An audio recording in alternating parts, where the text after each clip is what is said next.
Good morning, and thank you for joining us this last Saturday in the month of August. My name is Alero Edu.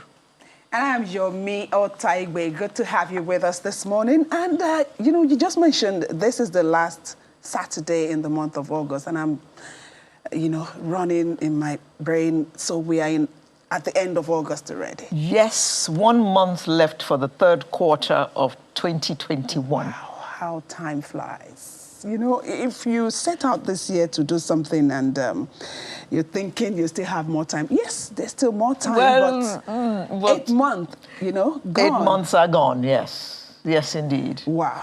I'm happy this morning, Alero, because yesterday the news came in again that some 32 of the Bethel those missing children. Yes, that they are back. Thankfully, they are back. But of course, but we still have in what state are they? Still, left with their kidnappers. And unfortunately, one of them died. We're told that he was that's ill. For the College of Agriculture. It's heartwarming. I'm sure their parents are very happy right now. And but I understand they've been handed over to their parents. Yes. And I was wondering that process, because these children have been with these bandits for a long time, and they're just returning, 8 weeks? and then you just take them back to their parents like that. I'm thinking, only God of course, they knows would need what they would have gone through. Mental Some of trauma, them the things will that not they may have seen. even be able to talk about it because they're so traumatized. So, I'm thinking, there should be that psychosocial support. They need that therapy right now. There goes the health. Okay, so I'm just, you can imagine if But I'm with you. I understand perfectly what you're saying. You just hand them over to their parents. It's good that, of course, the parents should see them, but I think the government should do more in terms of ensuring that this student, they get the right psychosocial support. They're able to.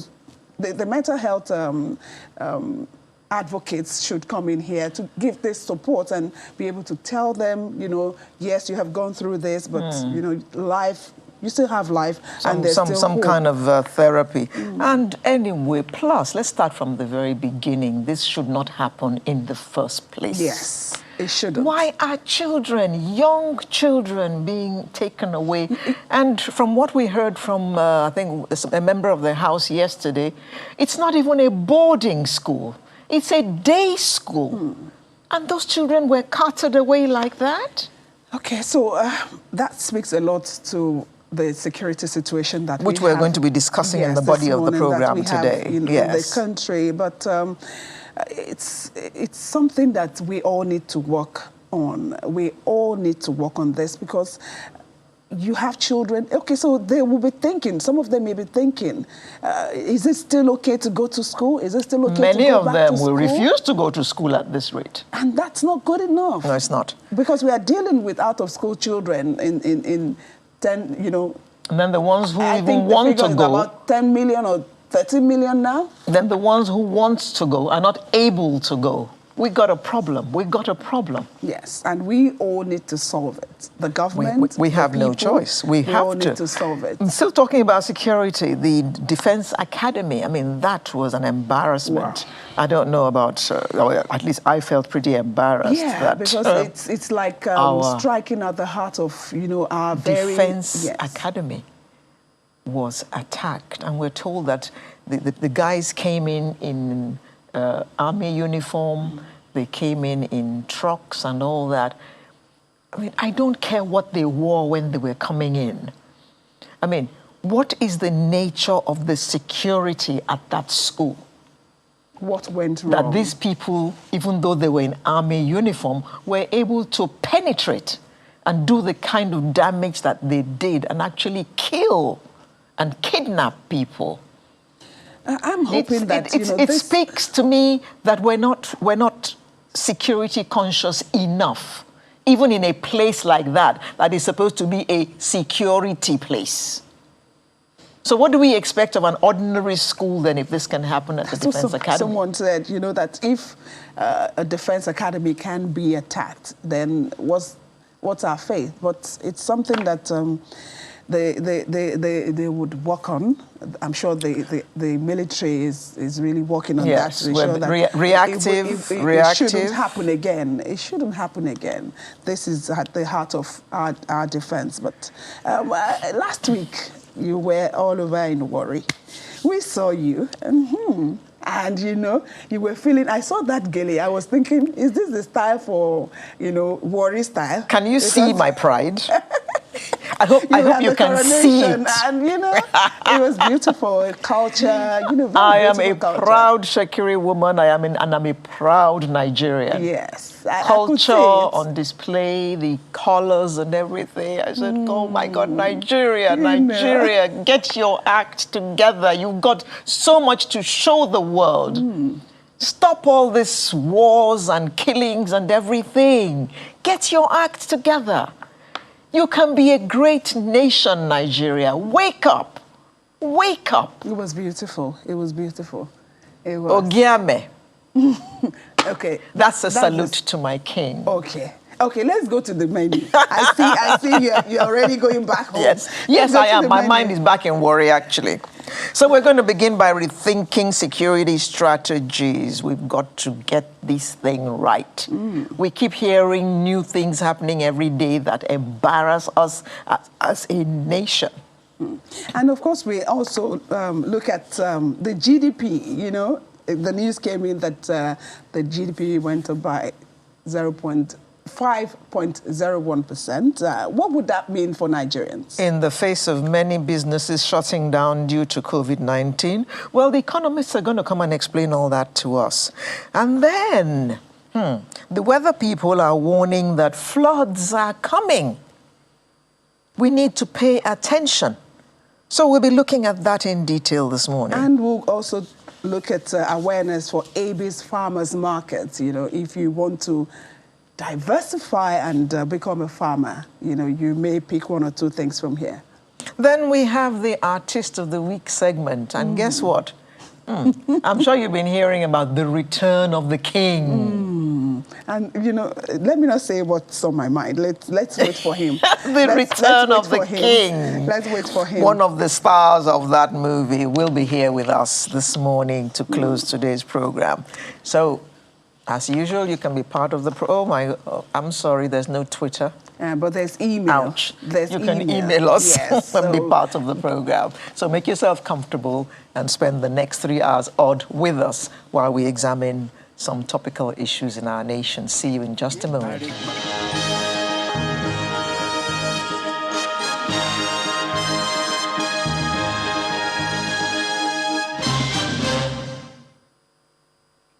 Thank you for joining us. The conversation on rejigging security continues as bandits and unknown gunmen, that is now one of our favorite expressions, continue to strike. So how will the federal government resolve these challenges that have plagued the country?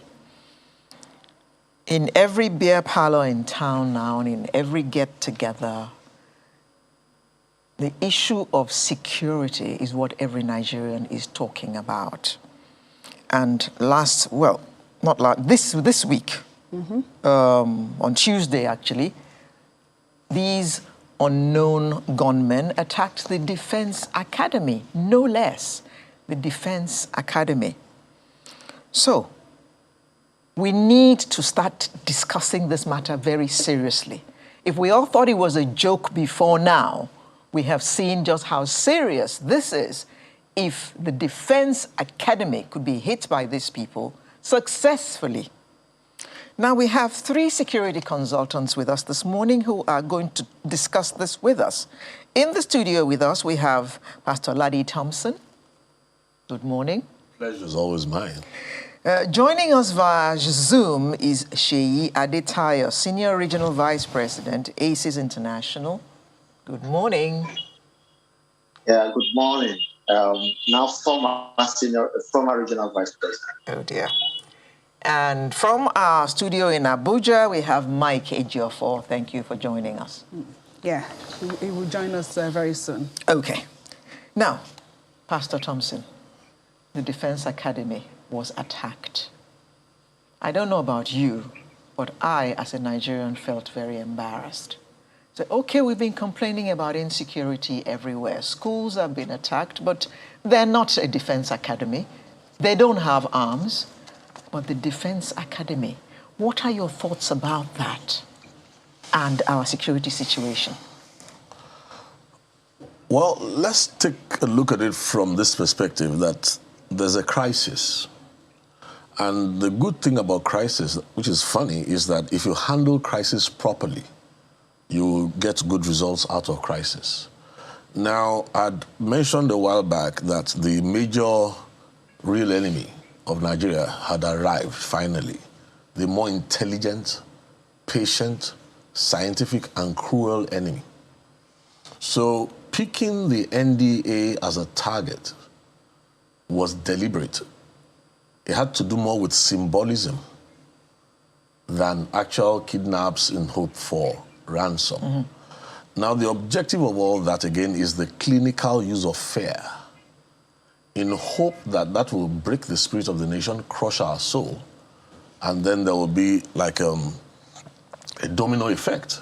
Because you see, once fear is used to destroy the spirit of a nation, a handful of people can take over a whole nation.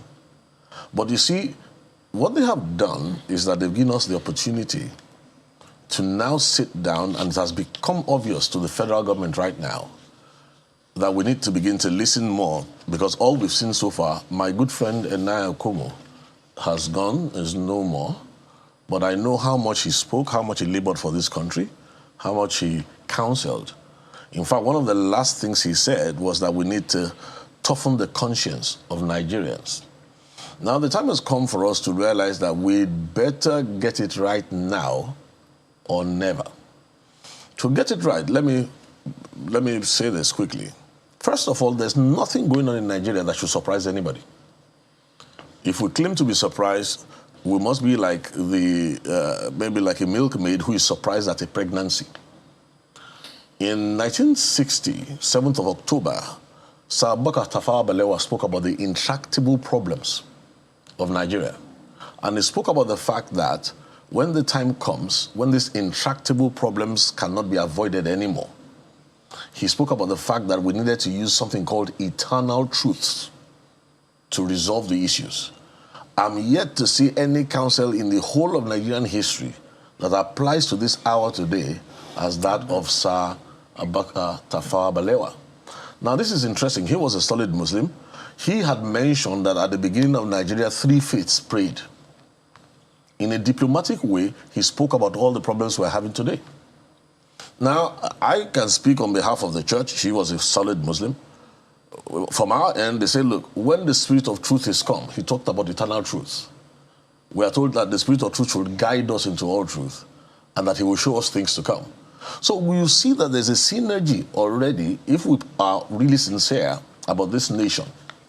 What we need to do is to accept the fact that, look, I mean, for instance, there's a war of narratives going on right now. The greater part of the terrorism war is a war of narratives. It's not even the kinetics. We have said this before, I've said this again.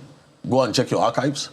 At best, with the best of kinetics, the military, the Air Force, and everybody can't do more than 32% of the solution to this problem.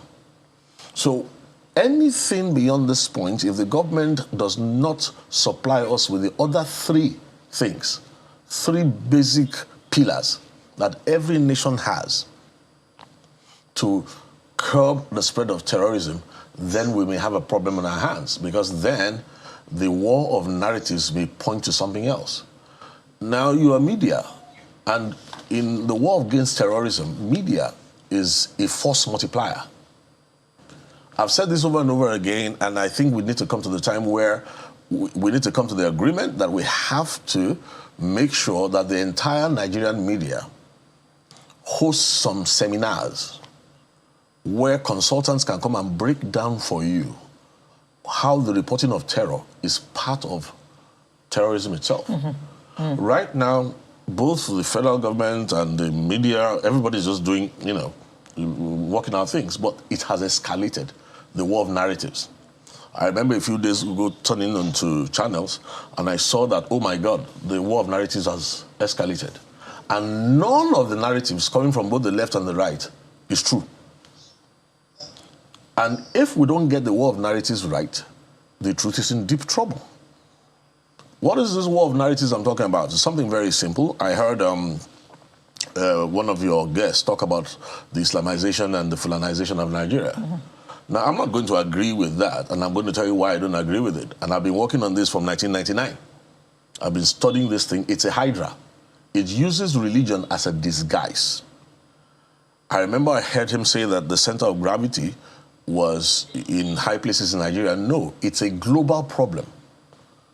For 5-6 years, Osama bin Laden was in Sudan next to us here. And it is on record publicly that many Nigerians consulted him. So what am I trying to point out is that some people want to Islamize a nation is not a crime. Some people want to Christianize a nation is not a crime.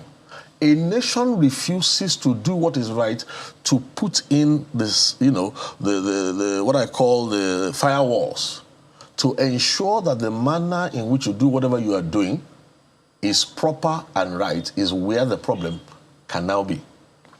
What we've allowed in Nigeria is a build-up of narratives that is actually helping the global terrorism form that is showing up here. Now, I keep telling people that you look at the architecture of thought behind what is facing Nigeria. It is too sophisticated to be something that is homegrown. Local. And it has always been like that. Okay, I think we can take this to Abuja, Mr. Mike Ejiofor. Good morning, and thank you for joining us. We're talking about starting with the attacks on the NDA. Share your thoughts with us, what you think could have, you know, where the ball was dropped, at what point, what could have gone wrong? How could that have happened? Well, if you say something has gone wrong, nothing went wrong. I think this is a national embarrassment. And, you know, the intention of the terrorists or the bandits is to create fear, instill fear, and make people lose confidence in government. Now, you look at what is the purpose of attacking NDA? They're just sending a message that they are still very potent. They still have the power of challenging our military. And that is very, very unfortunate. I don't know how we got here. You recall that there have been attacks in the forest close to that same NDA, and there's still another school of forestry. And we sit down, fold our hands, and not do anything. What I think is that people go do things without consequences, without sanctions. I believe the military must have instituted investigation to see what led, because if you read in the papers, you see a lot of speculations. People in the monitoring room were asleep, some people went away. These are the things that should be, because ordinarily, I would have expected that before this book came in, with all the cameras mounted and all, they should have been seen. But it does appear that they were not seen when they were coming, and they had a field day. It's quite unfortunate, and I don't know. Would I say we are now being overwhelmed? And what do we do to come out of this quagmire? It's a major problem, and I think we should change our strategies to contain this situation. For instance, you recall last year that an American citizen was kidnapped in Niger and taken across to Nigeria. America took the initiative in collaboration with the Nigerian Security Forces and Intelligence Agency to get their citizens rescued with zero casualty, and yet some of the bandits were killed and the victim released.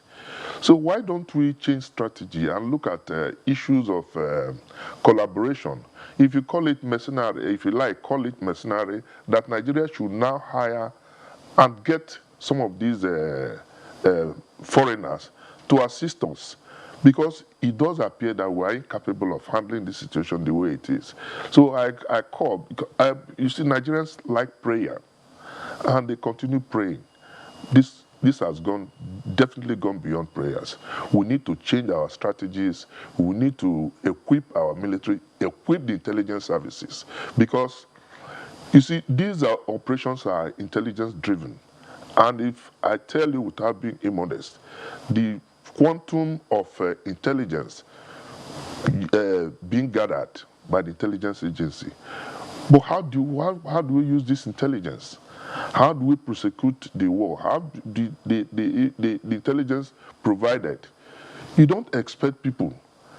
If, for instance, the intelligence provides that there's going to be an attack and all this on a particular place, how prepared are we to counter that attack? Are you going to force people to? So we need some technology, at least drones. Before this, they move in groups. That's the annoying aspect of it. They move en masse. And for them to take, at least if we have enough technology to monitor their movement, as they are moving out, we can use our Air Force, we can use other tactics, or lay an ambush for them. But a situation where they come from the hideout, come into the town, come to the heart of an institution like the NDA, it's quite embarrassing, and we need to change our strategies. Mr. Adetayo. Mr. Adetayo. Yes. What Mr. Ejiofor has just spoken about, we have spoken about many times on this program. They go sometimes in a convoy of motorbikes, and they abduct children from schools. They abduct hundreds of to move 100 children, 100 persons is no mean feat. You're not going to move them in one Danfo bus, for instance, or one, even the BRT bus. 100 children will not fit in one bus. So they go in a convoy of vehicles. And it seems like nobody sees anything, nobody hears anything. And Mr. Ejiofor is telling us about intelligence gathering. What happens to all the intelligence? How come they're not able to, if not even prevent this from happening, at least intercept them when they're carting these people away?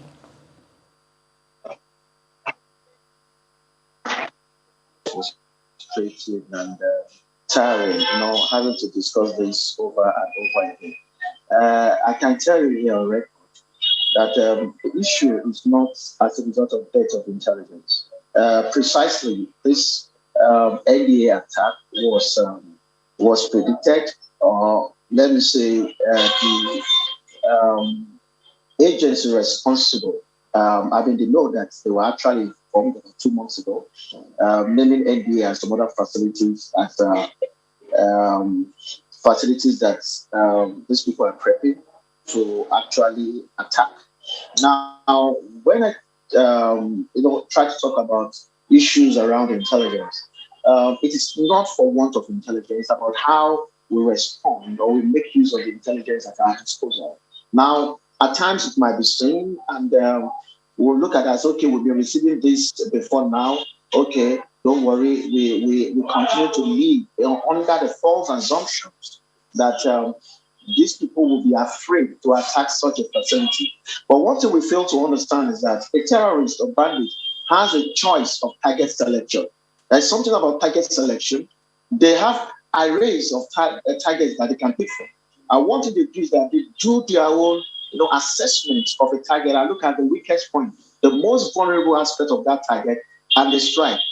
A facility like NDE that have witnessed, attacks around it on facilities very close to it, should have that better understanding that there's need for them to do a reassessment of the physical security of that facility and identify possible areas that can be breached and how will they actually respond. But the issue actually goes beyond that, because you made a valid point.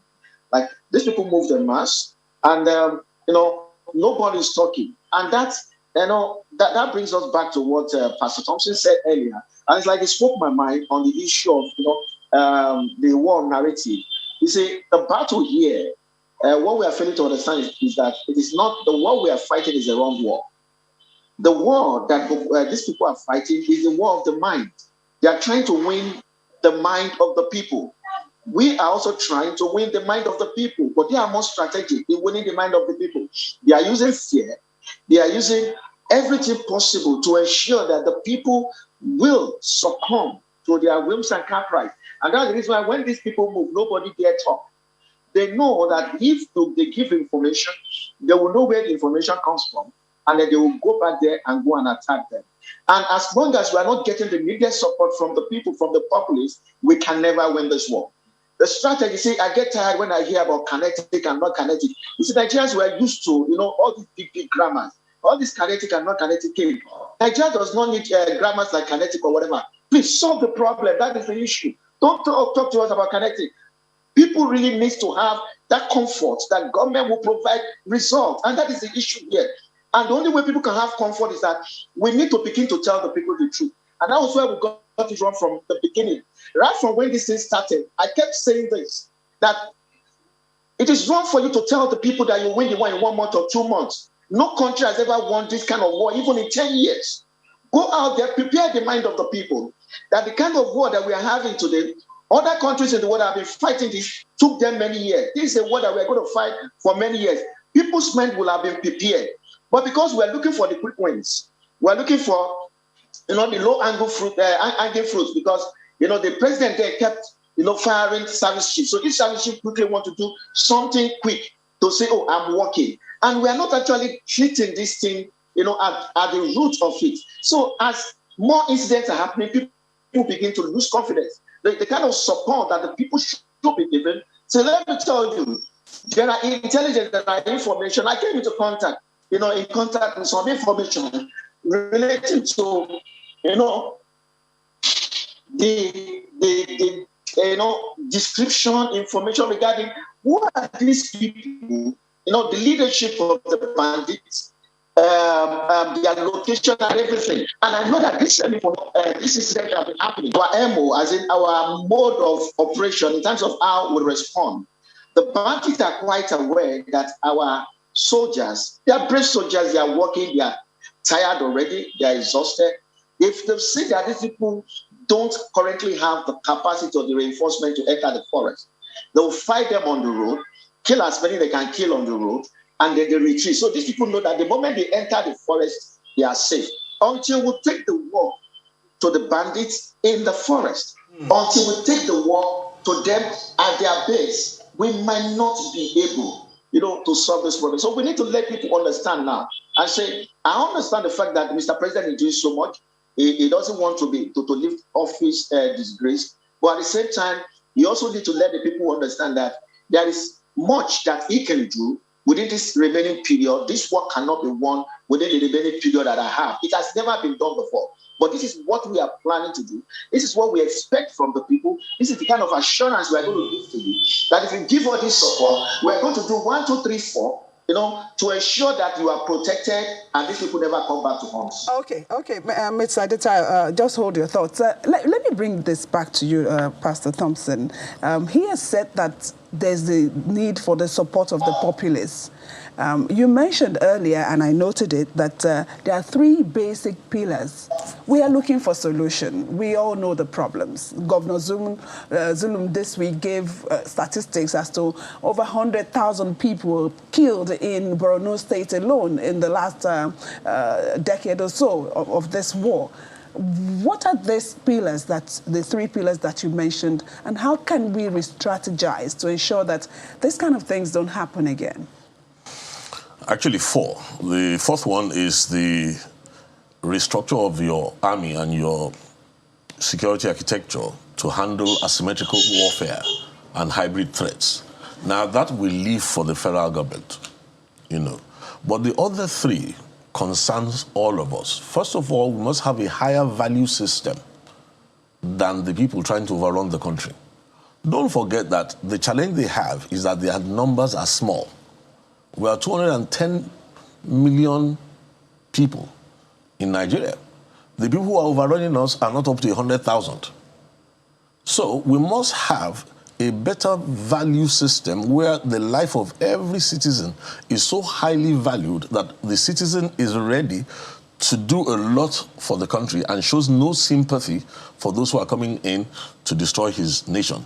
We must have a superior architecture of thought. You don't do this and be at the same level of thought with the people who are taking your country apart.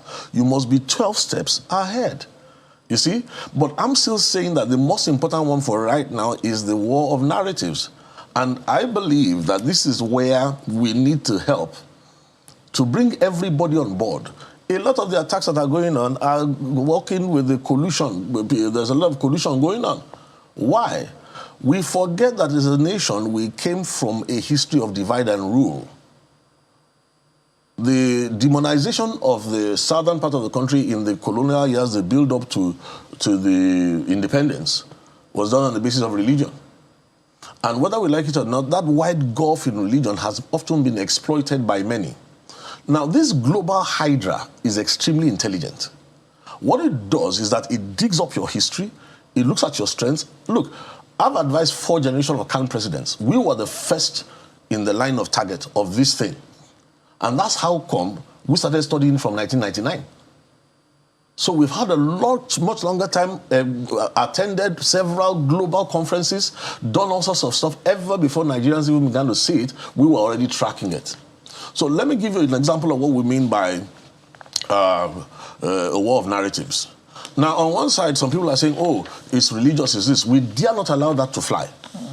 The questions we need to ask is this. Number one, where was the federal government when a female was engaging the war of narratives in the hallowed chambers in Abuja in 2018, was it, when she began to equate and justify the value of a life of a citizen to that of a cow? You see, what you don't know is that once you begin to inject such things, you are legitimizing what those people are doing. Where were we when a serving governor left the country and went out to a neighboring country to take money to appease people who are coming in to come and destroy us here? Now, don't forget that we have studied this hydra. This hydra works with stealth. We have said many times that there are even, the hydra collapses nations from within. And that's why you need to get the whole country working together, not just the army. Now, to get the whole country working together, there are some things you don't allow. I'm going to say, for instance, that the presidency has a few questions to answer. Because if you want to build the confidence of the people, there are some things that we must never allow. I'm going to tell you that apart from the minimum ones I've mentioned, the major one that is undermining the effort of this war right now is the fact that in 2004, I was involved in an evacuation. Abubakar Tafawa Balewa University, they had just slaughtered one boy in their mosque. A young Christian, Sunday Achi was his name. When I got there, the other students who had fatwas on them that were meant to be killed in a university, we evacuated them, brought them to Lagos. Like I said, I worked with CAN presidents through the years. And this has been happening through the years, so it's not as if it's a Buhari era thing. It's just that the buck stops at the table of leadership. Now, the better question we're asking ourselves is this. The young boys that we interviewed then, the testimonies we took, the person who put a fatwa on them and supervised the killing of one of them is a federal minister now. Even after he was exposed globally. You see, how on earth do we want to... I mean, we are one of the people who are rallying people and saying, look, this thing is not religious. It is a religious cover. The best way we can win in Nigeria is, first of all, to blow the religious cover. It is not religious. It is not religious. But when a man who supervised the killing of a... And he was 31 years old then. So how do we give such an excuse? Who's going to listen to this? Pastor Thompson, if you say you supervised the killing... the evacuation. The evacuation. I supervised the evacuation. The guys supervised the killing. That's what I'm saying. I spoke to the people involved not too long ago. They are still shaking. You were not there, sir. I'm saying I evacuated the students and I spoke to them. Okay, so because this is, the minister is not here to be able to say his own side of what's going on, so we're just Apart trying from to... that, globally, he was on Al-Qaeda's website, globally, posting stuff in recent years. Now, once you see that, move him out of the way. How are we going to persuade our people to join hands with others across the nation if we, who are calming people down across the country, and they say, look, they know these things, this is common knowledge. Don't make Nigeria a laughing stock around the world. These things are common knowledge. Look, we have seen much bloodshed. We respect this country. We will make it. But all these ideas that we can get there without respecting truth, like Sir Abubakar Tafawa Balewa said, if we don't respect truth, let us not, they will beat us. Afghanistan, I told you this thing is a war of the heart. People fighting from the heart, if they can infiltrate you, begin to make people more sympathetic. And I'm telling you that these are the narratives. Okay, let's look at the issue of calling people terrorists, bandits. Listen, media is the force multiplier. We need to have a proper session where we know how to name a felon and call a felon a felon. Look, the person who brought up the idea of bandits probably thought it would lower the temperature of the country. But please, a man has cancer, you are treating him for malaria. We need to build consensus over this. Look, the beauty of a democracy, listen to me, is that the executive arm is one part of it. So if we run this democracy properly, what we are all, look, the only thing that's going to kill Nigeria is cowardice, compromise, corruption. These are the things we need to fear. Darkness is never a problem. Okay. It is the refusal to shine light. So we must have, listen, to build this consensus for people to really gather together and push this thing out of Nigeria. It has to be clear to everybody that, look, if you want to Islamize Nigeria, it's not a crime. If you want to Christianize Nigeria, it's not a crime. But Nigeria is a nation with laws and rules, and as long as you abide, we don't allow you to rip up the bellies of people, to kill people, and then give excuses and say because a man is equal to a cow. What kind of logic is that? Okay. Mr. Jeffo, the media seems to be an important part of this, because if you recall, a warning in quotes, came from the NBC not long ago about the reportage of terrorism all over the country. And in fact, it almost went as far as blaming the media for what was going on, saying that the media was glamorizing, not my words, glamorizing the reportage of what was going on. What are your thoughts about that? And what role should the media be playing in all of this? Not report at all? Well, for me, that's a distraction. As far as I'm concerned, you can't ask the media not to report. The people need to be informed of what is going on. But a situation where the media, I believe that we have responsible media that will kind of draw a line between the national interest, things that are capable of inciting the people. They should be able to draw a line. So what the NBC is doing is actually, as far as I'm concerned, a distraction. We need to be informed. That's why it's called the fourth estate of the realm. And it's not possible for you to ask people not to report, but we must report responsibly. But I don't know what they mean by glamorizing.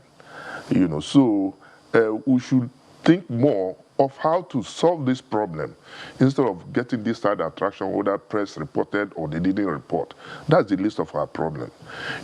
Still talking about solutions, I think we should concentrate more efforts, change our strategy. At times, my heart bleeds when I discuss some of these issues. Take, for instance, a fighter jet, an Air Force jet, was brought down recently.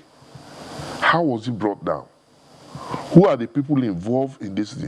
Like, we have all agreed that there's no lack of intelligence.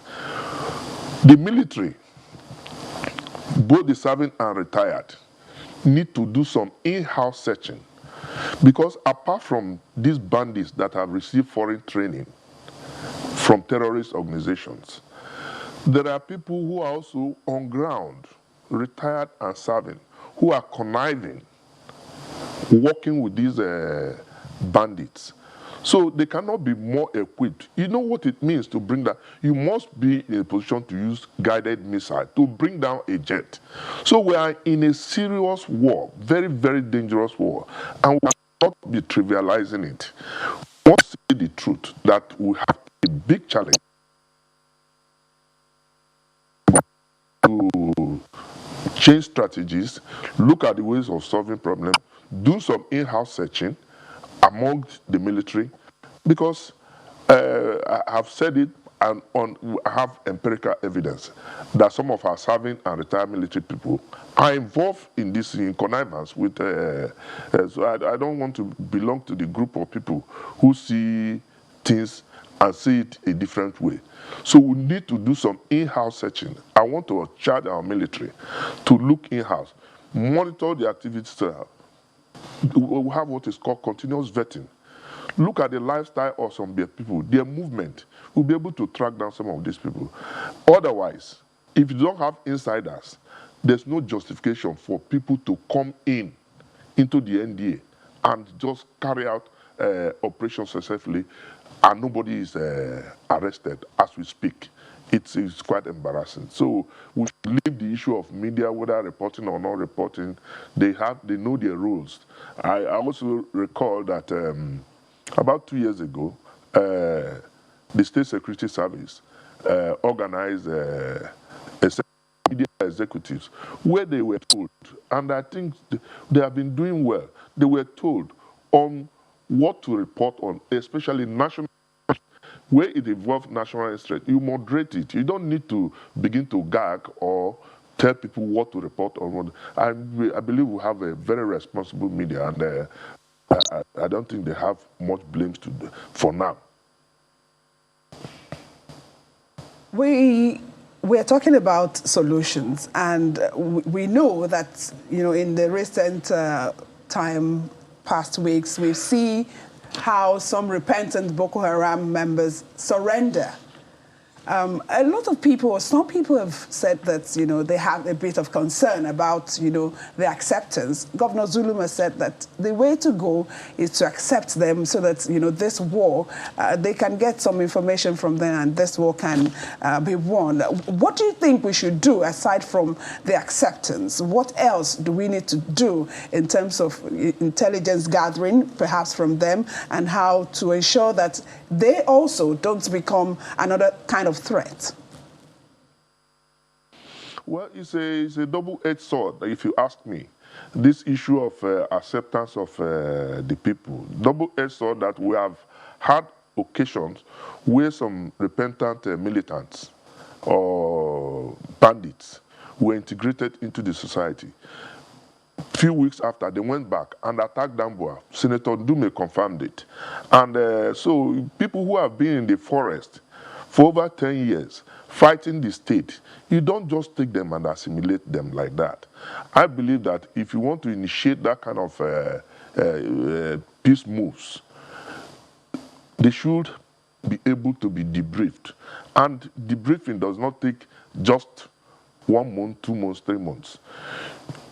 There are people who are in IDP camps. They have not been to their place, no means of livelihood, and you are granting amnesty to the bandits.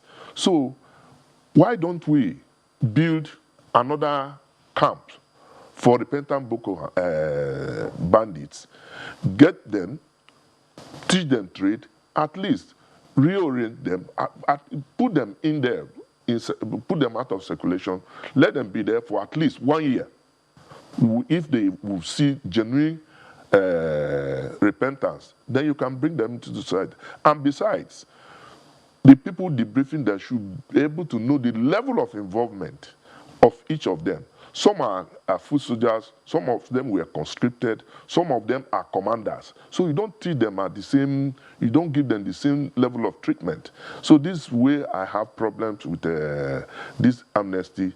It's wrong for me as a person. It's completely wrong for you to take people and absorb them, settle them, and they will still go back. Thank you, Mr. Jofo. They receive a lot of training. Thank you, Mr. Jofo. We need to bring in Mr. Adetayo at this point. The question Mr. was actually Adetayo. for him before, but Yeah, it's but Mr. okay. Adetayo, how are we sure of the sincerity of these repentant terrorists? Because we also hear, we don't know, I mean, I don't know how true it is, that some of them are actually recruited into our army. How are we sure of their sincerity? Okay, one, I want to toe the line of Artiste jumper, not because it was my commitment, but because I agree with what he said in terms of the danger lurking. You see,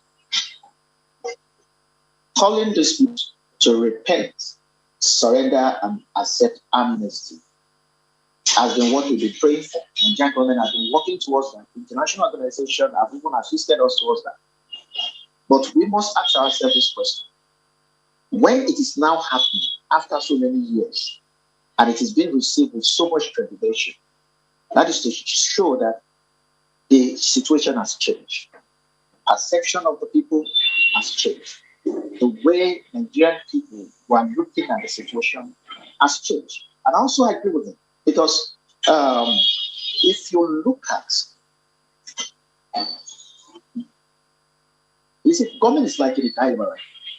Now, the people that have surrendered under international convention, they are expected to be treated like prisoners of war. And I'm also giving some because government has already spoken about amnesty. So if you go against it, it has its own downside. Now, if we accept those people against the wish and the will of the people, it will also dampen the morale of the people, especially people in that community, and it has its own downside. So government is actually the dilemma. But, you know, at the end of the day, like you said, the buck stops on the decks of the CDC to decide that how he wants to handle this. We will share our opinion, just like every Nigerian has been speaking. But at the end of the day, the decision is his. And whatever the fallout of this will be recorded against the person who made the decision. Recently, a wife of one of the senior officers that was killed went, berserk online, making all sorts of, because she is yet to come over or come to terms or have closure on the death of the husband. And she had that, they are recruiting these people into the same military, the uniform that the husband wore with pride and was killed. And the people who killed the husband will now be wearing that same honorable uniform. Our action is understandable. So it's something that we need to actually look carefully, tread carefully. We should not forget the fact that we are dealing with people that are tactically sound, intelligence sound. And from our own background, and I know that's the same background Mr. Jofo is coming from, you can hardly trust somebody with intelligence background. It's yes, we've been laced with so much. It could be part of the plan to put some people out there for an end game, which we don't know yet. So the reason why you don't pick people like that and they won't start integrating them, you have to go through a lot of process, because an agent could be turned to become a double agent. A double agent can be turned to a double agent, as it is. So, to me, Nigerians are right. And also, on the ground of the governor of Borno, the man is hardworking. And I praise his boldness, his dedication to his duty. And like I said, it's like as if for the first time we are having governor in Borno State. One begins to wonder, before now, where are all the monies in Borno State? How are they being spent? Look at the man gets money. We don't see all these things. Now we're seeing, materials being given to the people who actually need it, not just, announcement that local government allocation has been given. So if a man like that, working so hard, is saying that let's give them amnesty, it's coming from an angle of concern. And we must also respect its view. The more reason why stakeholders need to actually sit down together on this particular matter and look at it and then start treating each of these bandits or surrendering on case-by-case basis.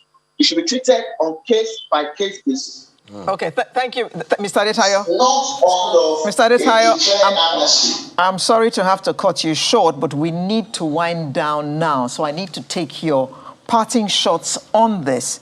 And please, we are rethinking the security strategies. So in one sentence, please, Pastor Ladi, your parting shot. Well, I think the architecture of thought right now is the most important, and then followed by, the narrative war. Why do I mean so? Is that go to the legal aspect and go and look at what defines as terrorism in Nigeria. For every country is different. The Terrorism Act 2011-2013 is full of holes. So I don't blame the government, because even if we try to prosecute a lot of these people, I'm not sure that we have the legal machinery watertight to actually sort these things. So please, let us remember there's a lot more intelligence involved in this than just,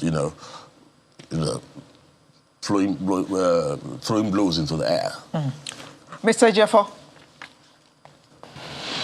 Yeah, just like Pastor Thompson said, we need more intelligence. And you don't manufacture intelligence without equipping the intelligence agencies. We will need to re-inject funds for the security agencies to get this in. And beyond that, we need foreign collaboration, foreign support to help us fight this. Otherwise, we'll be overwhelmed or overrun one day, I'm afraid. Mr. Adetayo. Okay, for me, in addition to what Pastor Thompson and Pastor Jeffo said, we need to win the mind of the people. We need to enlist the people. Like it was said, these people are not up to 100,000. We can employ lots of teeny Nigerian youths and bring them into this to support the military and also bring the community to this and will solve the problem. Thank you very much. We have been chatting with Mr. Mike Ejiofor, who joined us from our studio in Abuja, Mr. Seyi Adetayo, Senior Regional Vice President, ACES International, as well as Pastor Ladi Thompson, all three of whom are security consultants. Thank you, gentlemen, for coming to share your insights with us this morning. Pleasure.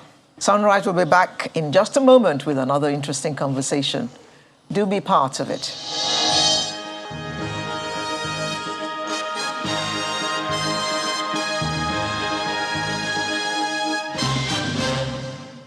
Welcome back. So let's talk about the economy. On Thursday this week, the Nigeria Bureau of Statistics told us that our GDP grew by 5.01%.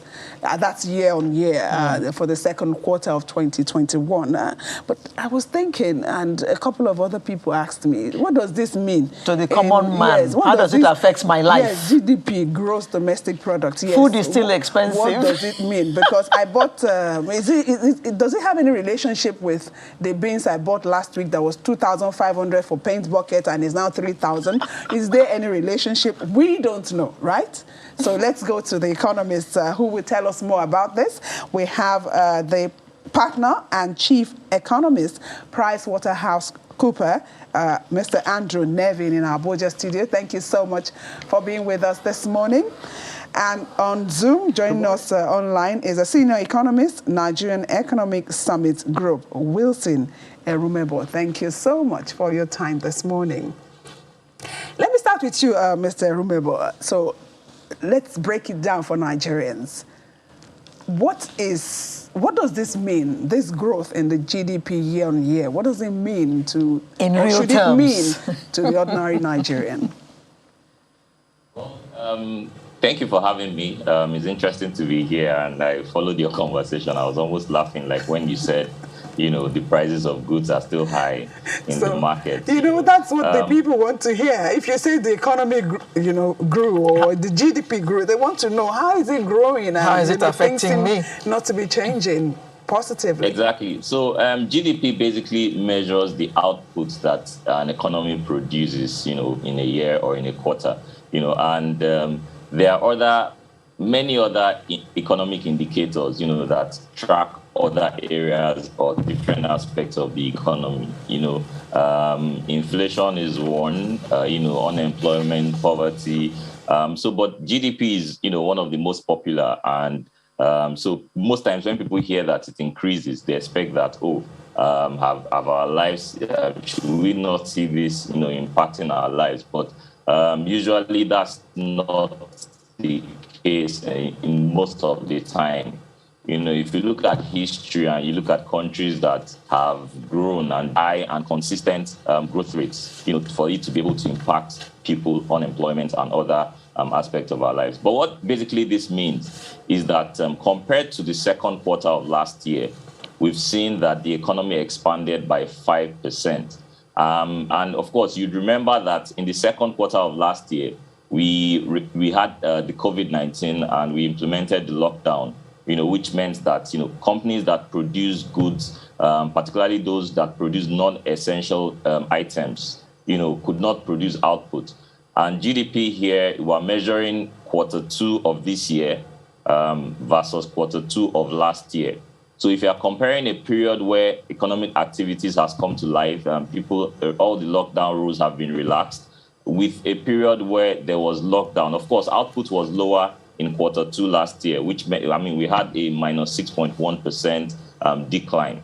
So that's basically why you saw this very high growth rates, in GDP. But then if you compare with the last quarter, so if you look at what was GDP in the value of GDP in Q2 versus the value of GDP in Q1, in fact, you would realize that with the economy, output declined, which meant that the economy was even much better in the first 3 months of this year than in April to June. So that's something I think also needs to be paid attention to, as opposed to only the 5%.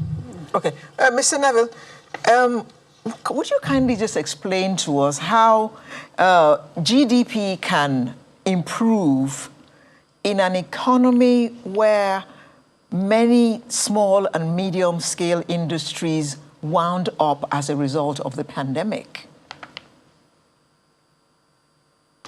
Well, I mean, in a way, I think Wilson put it very well. It's just a little bit of a rebound effect here. So from the second quarter of 2019 to the second quarter of 2020, the economy shrunk 6%. And so from the second quarter of 2020 to the second quarter of 2021, it grew 5%. So it's still 1% smaller than 2 years ago. And of course, we've had population growth of probably about 6% in that time. So from a GDP perspective, Nigerians are still considerably poor. The 5% looks like a good number, and it is better number, but we're not back to where we need to be. We've had GDP growth below population growth in 2015, in 2016, in 2017, in 2018, in 2019, in 2020, in 2021. I hope not again in 2022. But so we have been getting poorer and poorer per capita for a very long time. So it's not a big surprise. We have the poverty numbers that we're all aware of, the unemployment numbers, particularly among the youth, that we're all aware of. So while this single number is okay, it doesn't mean the economy is in great shape yet, though I'm optimistic for the future. The real GDP, talking about the quarter on quarter, it grew at minus 0.79% in the second quarter of 2021. What does that mean too?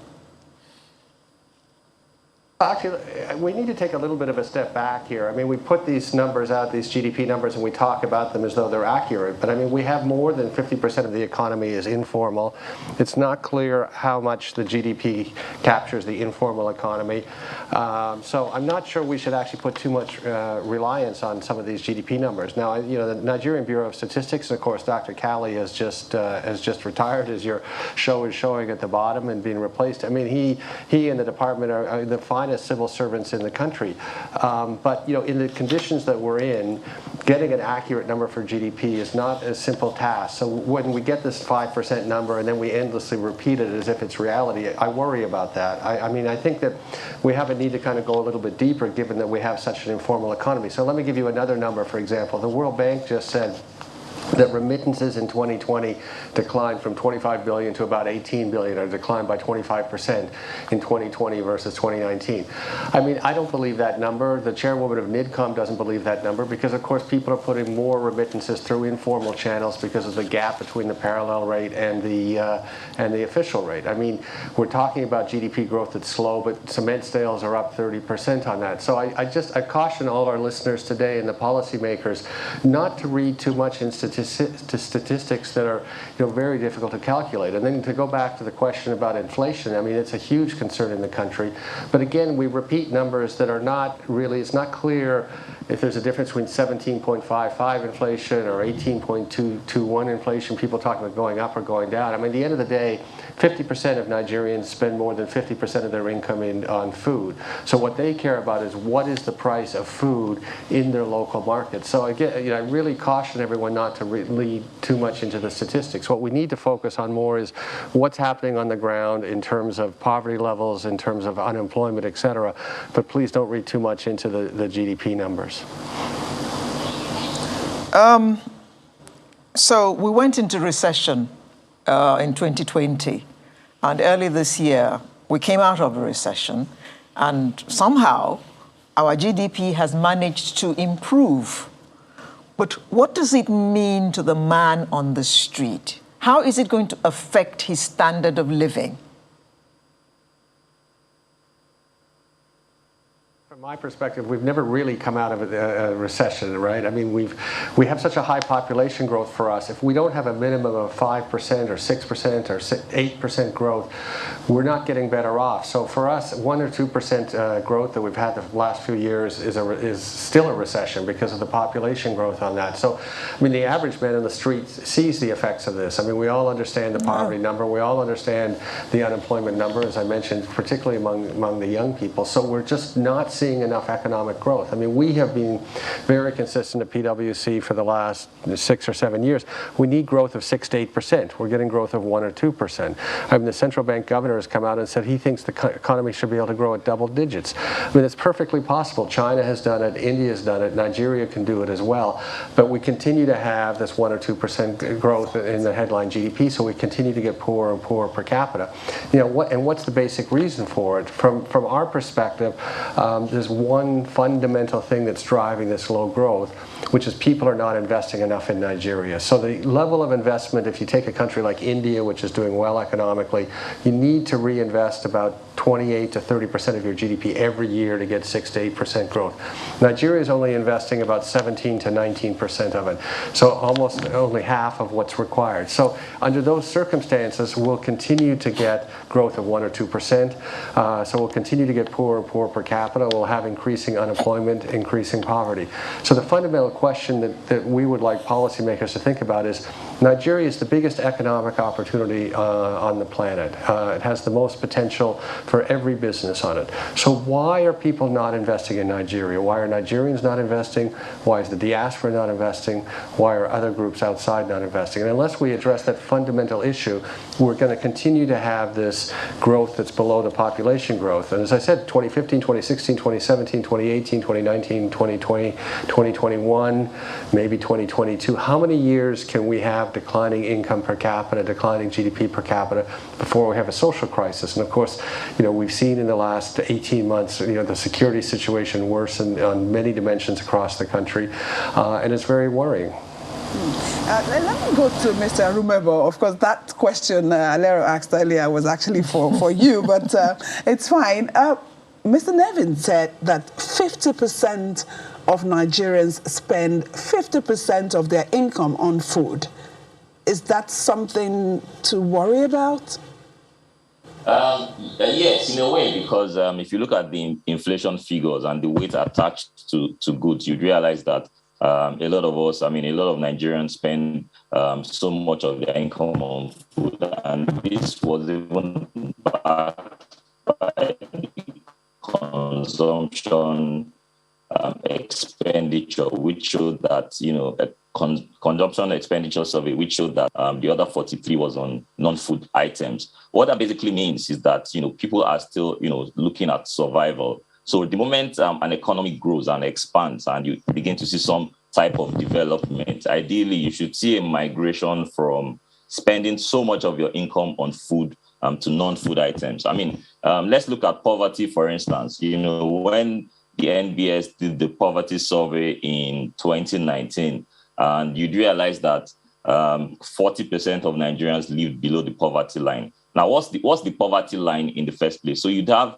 a case where if you spend below 137,000 naira in a year, it means you are categorized as poor. Now, if you break that down into a daily rate, you have 380 naira per day. Now, you can imagine spending 380 naira per day, and it means that below that, it means that you are poor.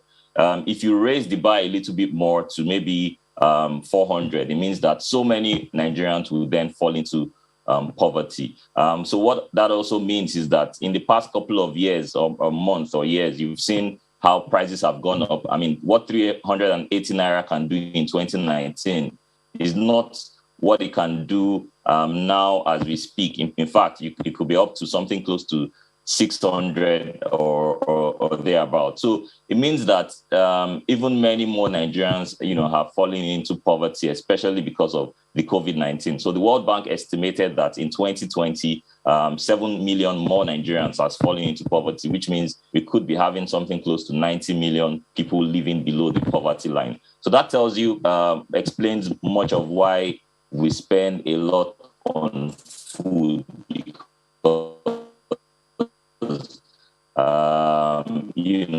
people are basically thinking of how they can survive. I mean, it's when you are doing well, you can start thinking of on other items like, travel, tourism, and all that. Okay, let's look at if you would talk to the government as it is, and maybe those that are in charge of the economy are listening to you now, which areas would you say they should focus on to ensure that the economy, would grow in a way that it will positively affect the people? Well, one of the things that is very important, I mean, linking this also to GDP, I don't think GDP is, a useless indicator, as it were. Perhaps part of why we've not seen a translation as far as GDP is concerned with the real reality of the people is the sectors that drive growth. So GDP is made up of sectors. In Nigeria, we have, 18 major sectors. So if you have a case where just a few sectors, about 3 sectors, are the ones contributing the larger share to this GDP, obviously what that means is that people will not feel the impact, because again, some of those sectors that have much weight and contribute to the growth we see are sectors that necessarily may not, employ as much people as they should. So while looking at trade, I mean, before this quarter, for instance, this is the first time trade has posted a positive growth in a very, very long time. While looking at a sector like manufacturing, which employs close to about 5 million people, according to the latest NBS survey in 2017. So my thoughts on sectors that can, lift people out of poverty, sectors that can employ people, sectors that have very strong forward and backward linkages. So, for instance, and some of these sectors is not just about putting money and giving people cash. No, it's about implementing reforms that can open them up to investment. Dr. Andrew Nevin just mentioned that we're not investing as much as we should in Nigeria. I mean, if you look at FDI, foreign direct investments into Nigeria, it's just $1 billion in 2020. I mean, Indonesia recorded $29 billion worth of investment. And this is a country that is very, very similar to Nigeria, both in terms of diversity, population, resources, and all that. I mean, so if they are getting 29 times more FDIs than us, then it means that there's something we need to do, perhaps, addressing some of the constraints relating to doing business in Nigeria. Mr. Nevin, so let me pick it up from where Mr. Rumebo stopped, talking about foreign direct investment. He mentioned we had just $1 billion in 2020. What more do we need to do to ensure that we have, more people coming in to invest in Nigeria? Well, I mean, I think that there have been real efforts on PEBEC and the ease of doing business there, but I think we haven't really made quite enough progress on that. And Wilson's exactly right. I mean, the $1 billion is really not a very good number. Of course, it's affected by COVID because the FDI investors can't travel so much. But still, I mean, even if we go back historically, we haven't been getting enough foreign direct investment. So we have a number of issues. But I think that despite the efforts of PEBEC, and Dr. Jamoke, who heads up PEBEC, is really a national heroine and has done an amazing job. But I think that the thing that we have not done in the country is take some hard structural decisions around that. It's still too complex, too many MDAs, too many overlapping jurisdictions, too many costs in many in doing business. So it's confusing for investors. And of course, Yewande Sadiku, who's another national heroine who heads up NIPC, would say capital is cowardly. So if they're confused or they feel there's too much complexity, they're not sure about exactly which agency they need to be talking to be able to expedite things, or a relationship between the federal government and the state government, they're not going to come. And that's in fact what's happened. So we've advocated for a number of years that we need to take some bolder decisions. I mean, there was the Oren Shea report in 2013. His Excellency President Buhari last year, or a little over a year ago, assented to it, but we still haven't seen positive action to kind of streamline the federal government activities. I also wanted to add, though, from a sector viewpoint, I mean, PwC has been very clear about for 4 or 5 years that the number one sector, if we want to reduce poverty, if we want to reduce unemployment in this country, is real estate. Because at the end of the day, real estate, as Wilson says, has all those backward and forward linkages on it. It has the local building materials. People buy a house, they furnish it over time. It drives demand throughout the economy. You obviously have the carpenters, you have the electricians, you have the masons, you have the caterers, you have the laborers, you have the higher value-added things. So real estate has to work as a sector. And unfortunately, it hasn't worked as well as we can. So no other sector can compensate for it. But we've always put that at the top of the list as the number one sector to kind of really address Nigeria's issues. And of course, real estate has questions around the Land Use Act. It has about the mortgage system, which need to be worked on as part of that. Mr. Rumabo, for the first time in decades, NMPC released its audited account, and it is also considering an IPO. Is this likely to affect GDP growth in any way? Well, in a way, I mean, if you look at GDP, I think part of what we could be looking at, I mean, not just even NNPC, the passage of the Petroleum Industry Act. I mean, those are this is something that they've been pushing for decades, and now it's happening. I mean, it has happened. Even though, I mean, there are still concerns from different stakeholders, but the consensus generally, the mood is more like, let's just even see what we can do with this. How can we start moving forward? So beyond the NIPC, there are also so many reforms that would come to the industry. And I think part of what has been missing since is that sense of optimism, confidence level on the sector in particular. And of course, if you merge that with the OPEC quotas and all that, I mean, right now, crude oil prices are even quite high, but we're not seeing the impact of that, particularly on our reserves, because of the quota and so many other challenges relating to production. So I think there's some sense of optimism, oil and gas sector and all of that. So yes, in summary, I think those things would, in a way, impact GDP in subsequent quarters, perhaps maybe not just immediately, but maybe looking at 3, 4, 5 quarters to come. You've mentioned that oil prices have gone up in a way, and it's not really reflected in our reserve. But in the oil sector, the NBS also said that the average daily oil production stood at 1.61 million barrels per day in the second quarter of 2021, and this value was a little lower than what we had earlier, that is about 1.81 million barrels per day. Let's talk more about, diversification, the non-oil sector. How do we improve on that? Well, yes, we've written a lot at the NESG on how we can diversify, and to put it in context, diversification doesn't necessarily mean we have to kill oil or we have to ensure that oil outputs decline so that non-oil can grow. No, what we're basically saying is, I mean, as much as you pay attention to crude oil, you put up the enabling policies and act, which we've done with the PIA.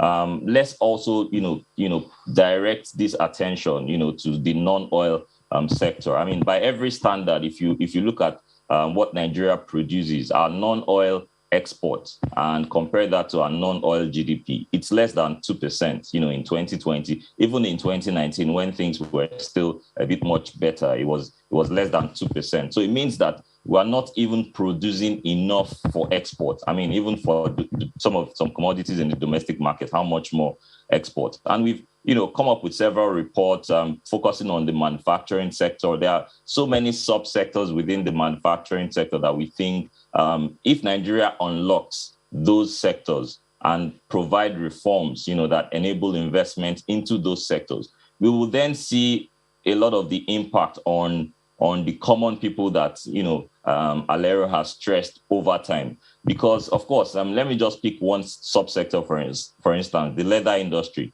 Now, this is one sector that is very huge in terms of global market size. Nigeria, has the potential to be able to, feed some of these developing countries and developed countries with high quality leather materials. I mean, we've seen some success stories of a few manufacturers in Nigeria that export leather to so many different African countries. In short, I participated at last year's Lagos Leather Fair, as a speaker, and it was so interesting to see how much people are investing in the industry at a small scale, even to produce high quality leather. But there's still a challenge. There's still so many challenges facing this sector. I mean, government coming in, providing training and support, to players in the sector, ensuring that we have some level of standards, across board within the sector. So many areas that the government can put in. I mean, there's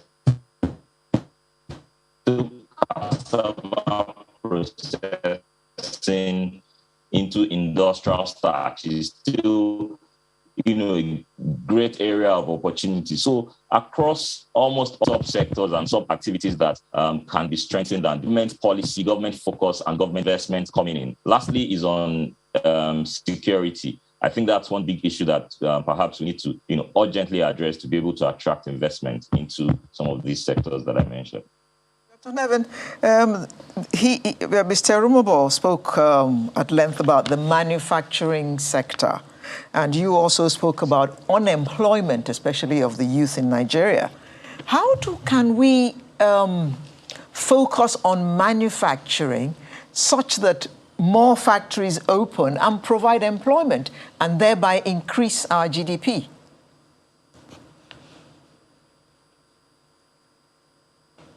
Let me go back to the oil point on it. I mean, we've moved beyond oil. So if you look at the numbers here, I mean, we produce 1.6 million barrels a day, but we consume 400,000 barrels a day. So we have 1.2 million that's effective to support the economy that we're not using ourselves. It's 400 million barrels a year, over 200 million Nigerians, less than 2 barrels per person per year.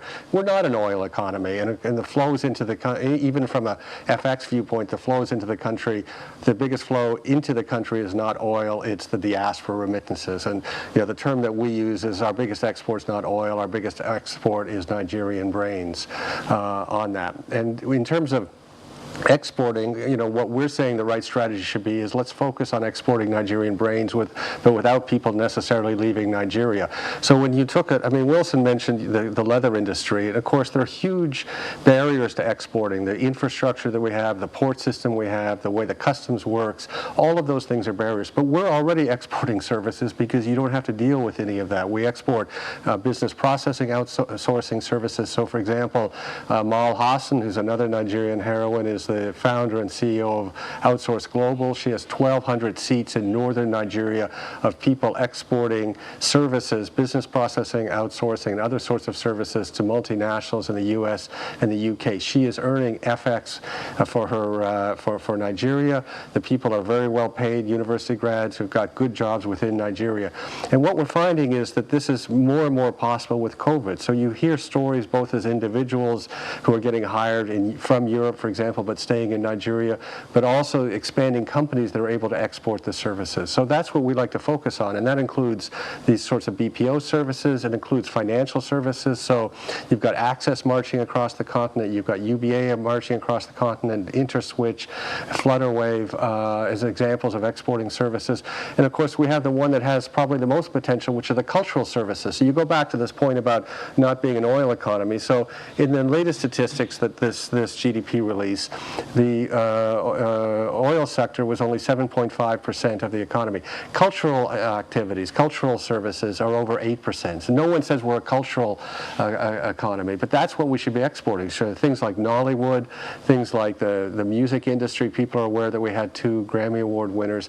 And so that's the strategy that we're advocating on that. Let's export Nigerian brains, but keeping the brains in Nigeria. So when you say manufacturing, yeah, I mean, obviously every sector in Nigeria should grow, but that would not be our primary focus at this point in time because there are so many barriers to it. And if you think about manufacturing, take a simple example. Let's say that we wanted to manufacture air conditioning units or fans, low-end manufacturing.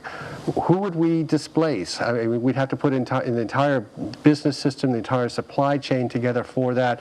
We'd have to import some parts, re-export it. Are we going to export it to China? I don't think so. Are we going to export it to India? I don't think so. We're going to export it to Europe?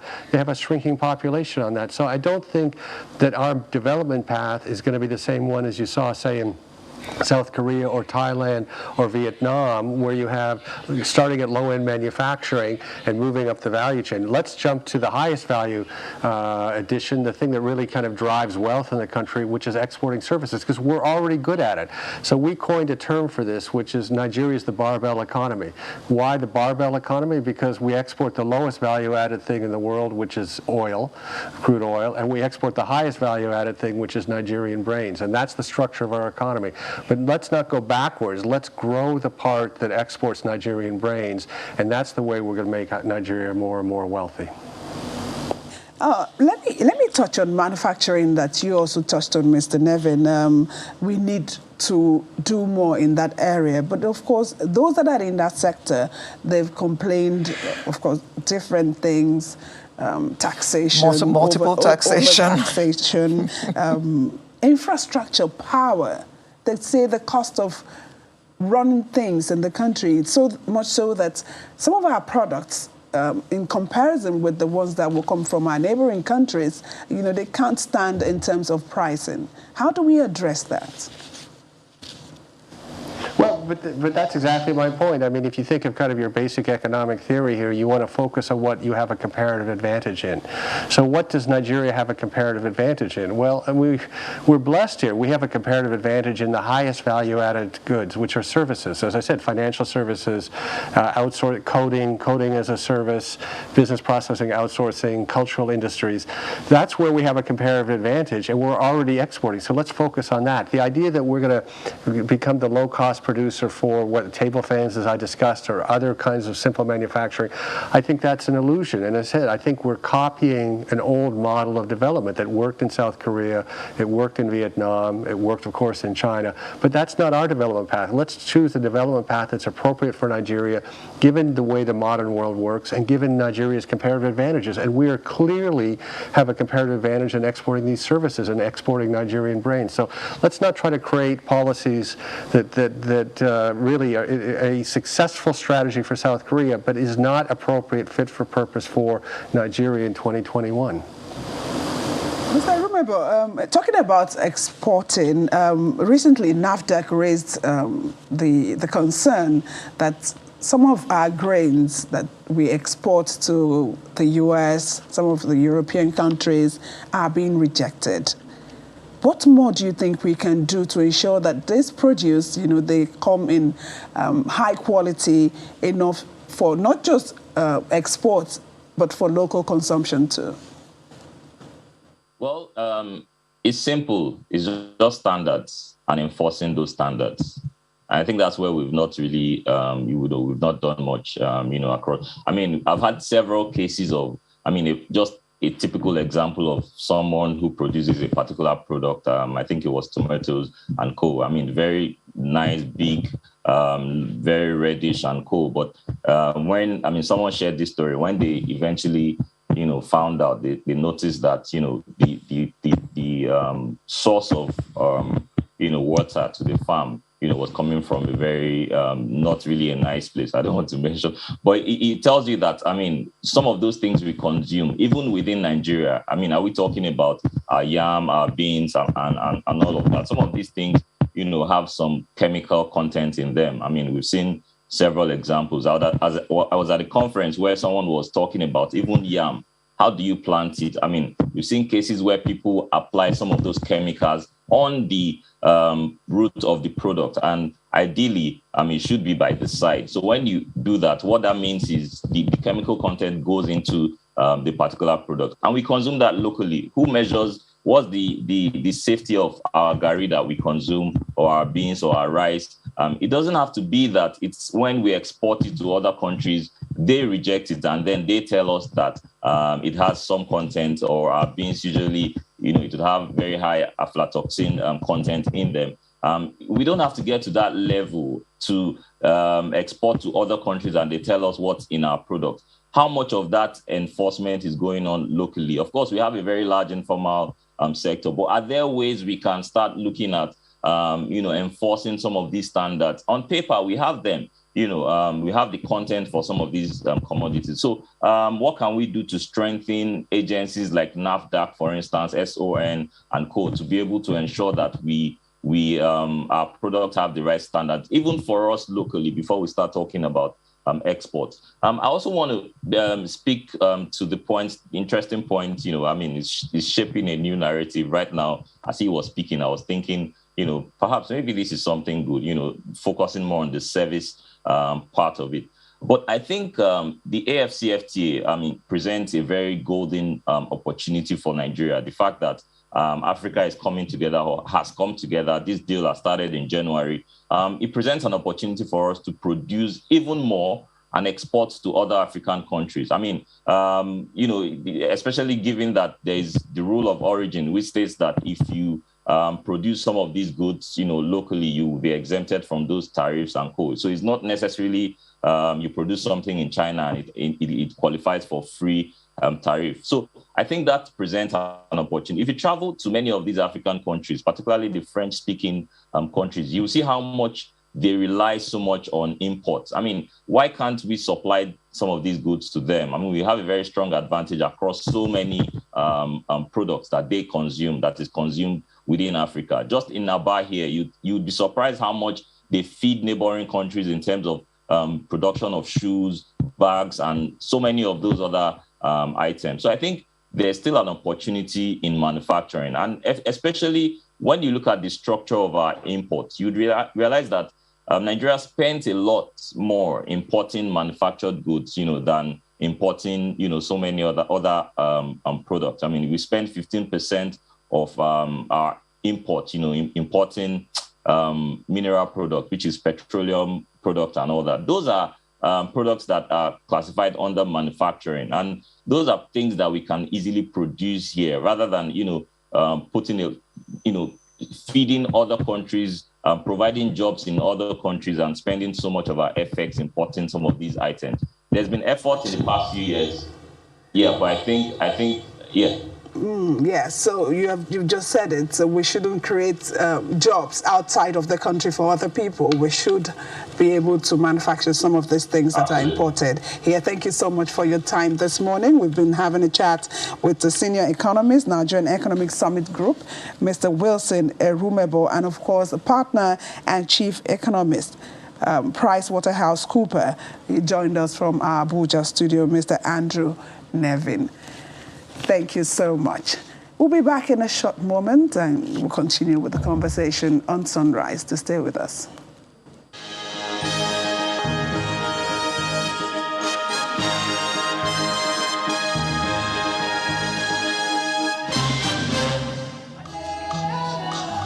Thank you for staying with us. Now let's look at the coming annual flood.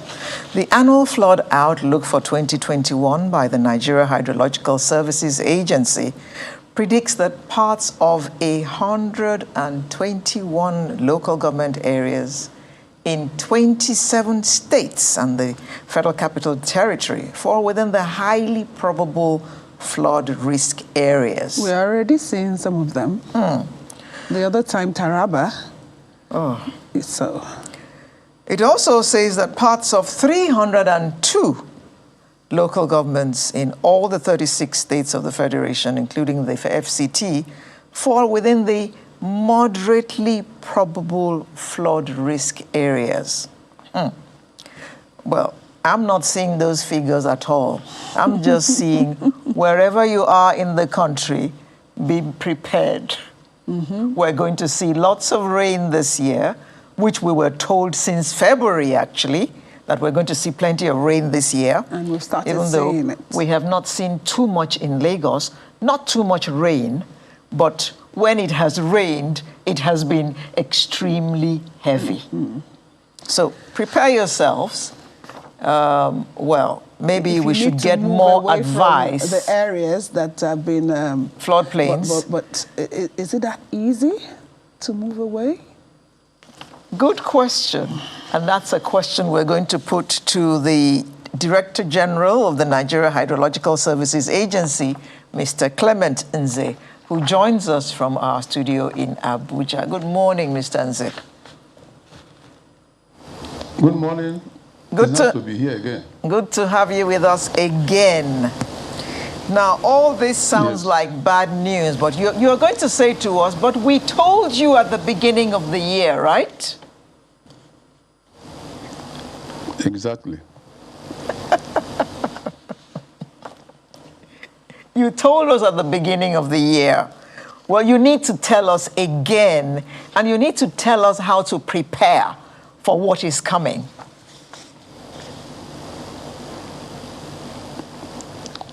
Okay, once again, thank you for having me this morning. Yes, you rightly pointed out the Nigeria Meteorological Agency, NIMET, came out very early in the year, precisely 2nd February, to inform the general public about the rainfall pattern for the country. And they have gone further to break it down, giving you 72 hourly rainfall pattern across the country.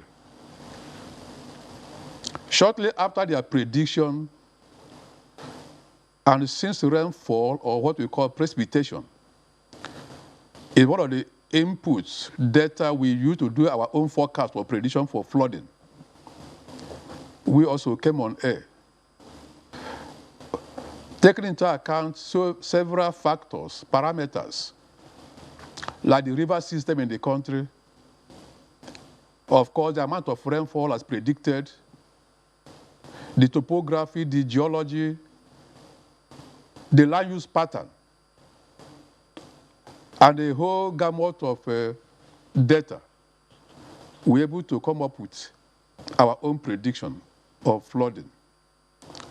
And also, you have equally mentioned it there, that at least 121 local government areas, cutting across 27 states and the FCT, will face severe flooding. And that additional 302 LGAs, cutting across the entire nation, will suffer moderately or moderate level of flooding. Their names were mentioned in each of the categories. Like I will always mention, this is prediction. You may discover that at the end of the day, some locations we said will be moderate, will eventually become the highly probable flood risk areas. Climate change, climate variability, human activities could make such predictions to move from one level to the other. So we have been seeing it, unfortunately, playing out in terms of the level of flooding incidents and the devastation, loss of life, and the dislocation of people from their livelihoods is quite pathetic. Even after the warnings were issued early enough in the year. Seen any aggressive awareness campaigns so that everyone is aware of this phenomenon? You see, there have been reasonable level of creation of awareness in this regard. After making the prediction, the Honorable Minister of Water Resources, Engineer Suleiman Adamu, notified each state governor in Nigeria in writing, listing the local government areas in each of the states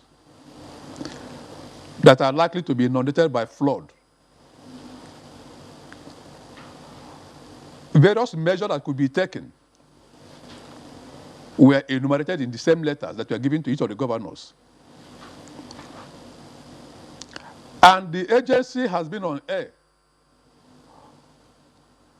also whether through the social media, through the various media, newspaper, television, radio, carrying out advocacy, even like what we are doing here today, enlightening the people. Now, there is a limit to what we as an agency can do from Abuja. We are all aware of the 3 tiers of government. It is expected that once the chief executive of the states were notified in writing with the details, they should have run with that information. We from Abuja here, it is ridiculous to say that somebody from Abuja will move to nooks and crannies of Nigeria to begin to sensitize the people. We collaborate with NOA that has offices in virtually all 774 local government areas in Nigeria. So we work with them to help in disseminating the information to the grassroots. But like I always will say, much depends on the states and then also local government areas. At the federal level, good work is, nice job is being done by the forecasting agencies. The NIMET is there, NISA is there. Early warning, which ought to be followed with early action, especially at the places where the actions are or the issues are at the state level, local government levels. So we have been doing the much we can as an agency by carrying out advocacy, sensitization of the people on what needs to be done. But much resides at the state level, and we have the actors there by the state government. Okay, let me speak to some of these issues that you've raised now. I imagine that these predictions that you make every year or every other quarter or every other time, and you said the Minister of Water Resources indeed wrote letters to the states. I imagine that this is for the states to prepare ahead of time. What sort of preparations were you expecting them to do? What did you expect them to put in place?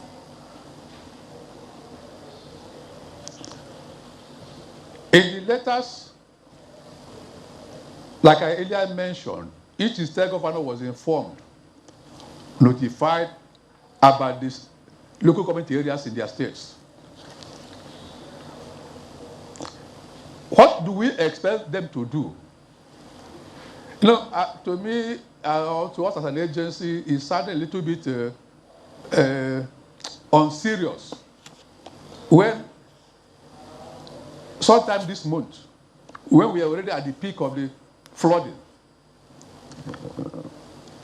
the chief executive for a particular state in the south was giving marching orders to a contractor to ensure that the drainages are constructed or finished.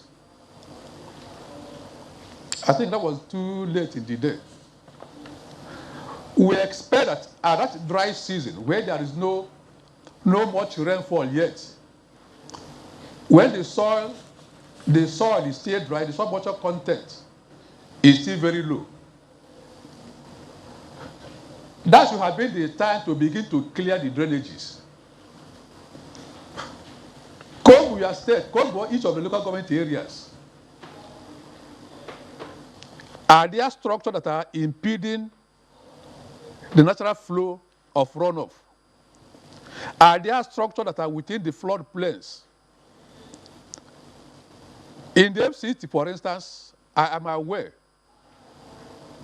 that the FCT Emergency Management Agency, for several months before the onset of rainy season, has done a lot of sensitization program at the suburbs, the satellite towns. They have demolished a lot of structures. You will see them clearing the drainages that were blocked. Such actions are expected at the state level during the dry season. Let the people be aware. It is true the issue of flooding cannot be eliminated. It's a natural phenomenon, and it is a global issue. What we try to avoid is the disaster aspect of it. Flood on its own is a blessing, a potential hazard, a hazard. But if you have the capacity to handle the hazard, it won't translate to disaster. What we've been saying, like we mentioned it in your intro, what happened in Jalingo on the 10th of July and on the 5th of August. What happened in Mushi? We also saw it in Bauchi. We saw it in Lagos on the 16th of July.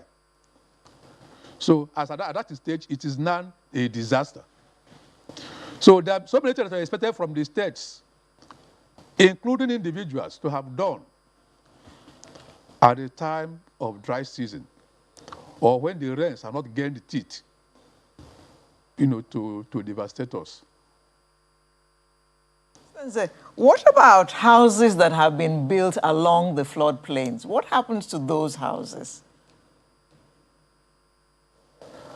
I'm aware that in 2020, in the FCT, no less than 250 houses were destroyed, were demolished.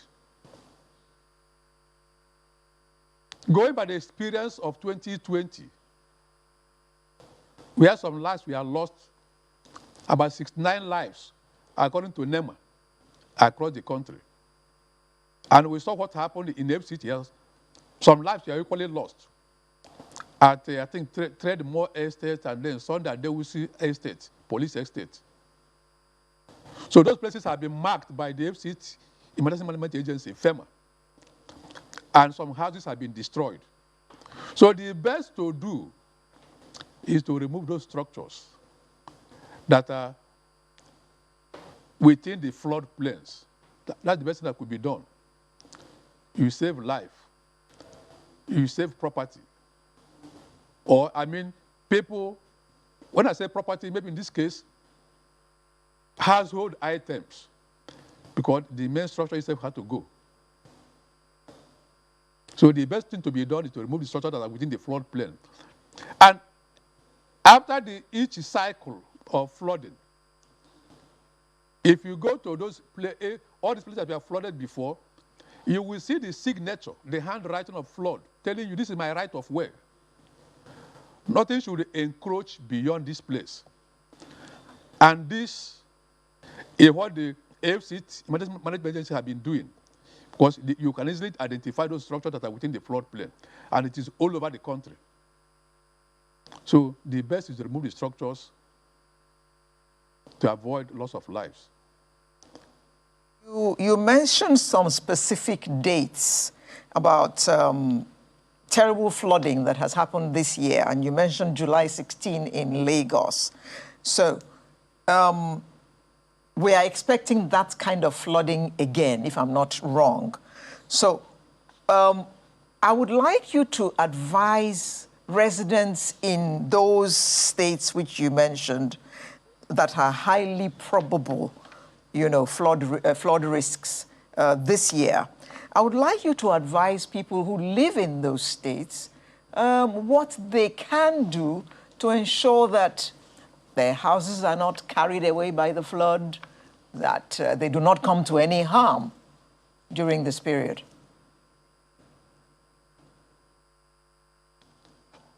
To be frank with you, under normal circumstances,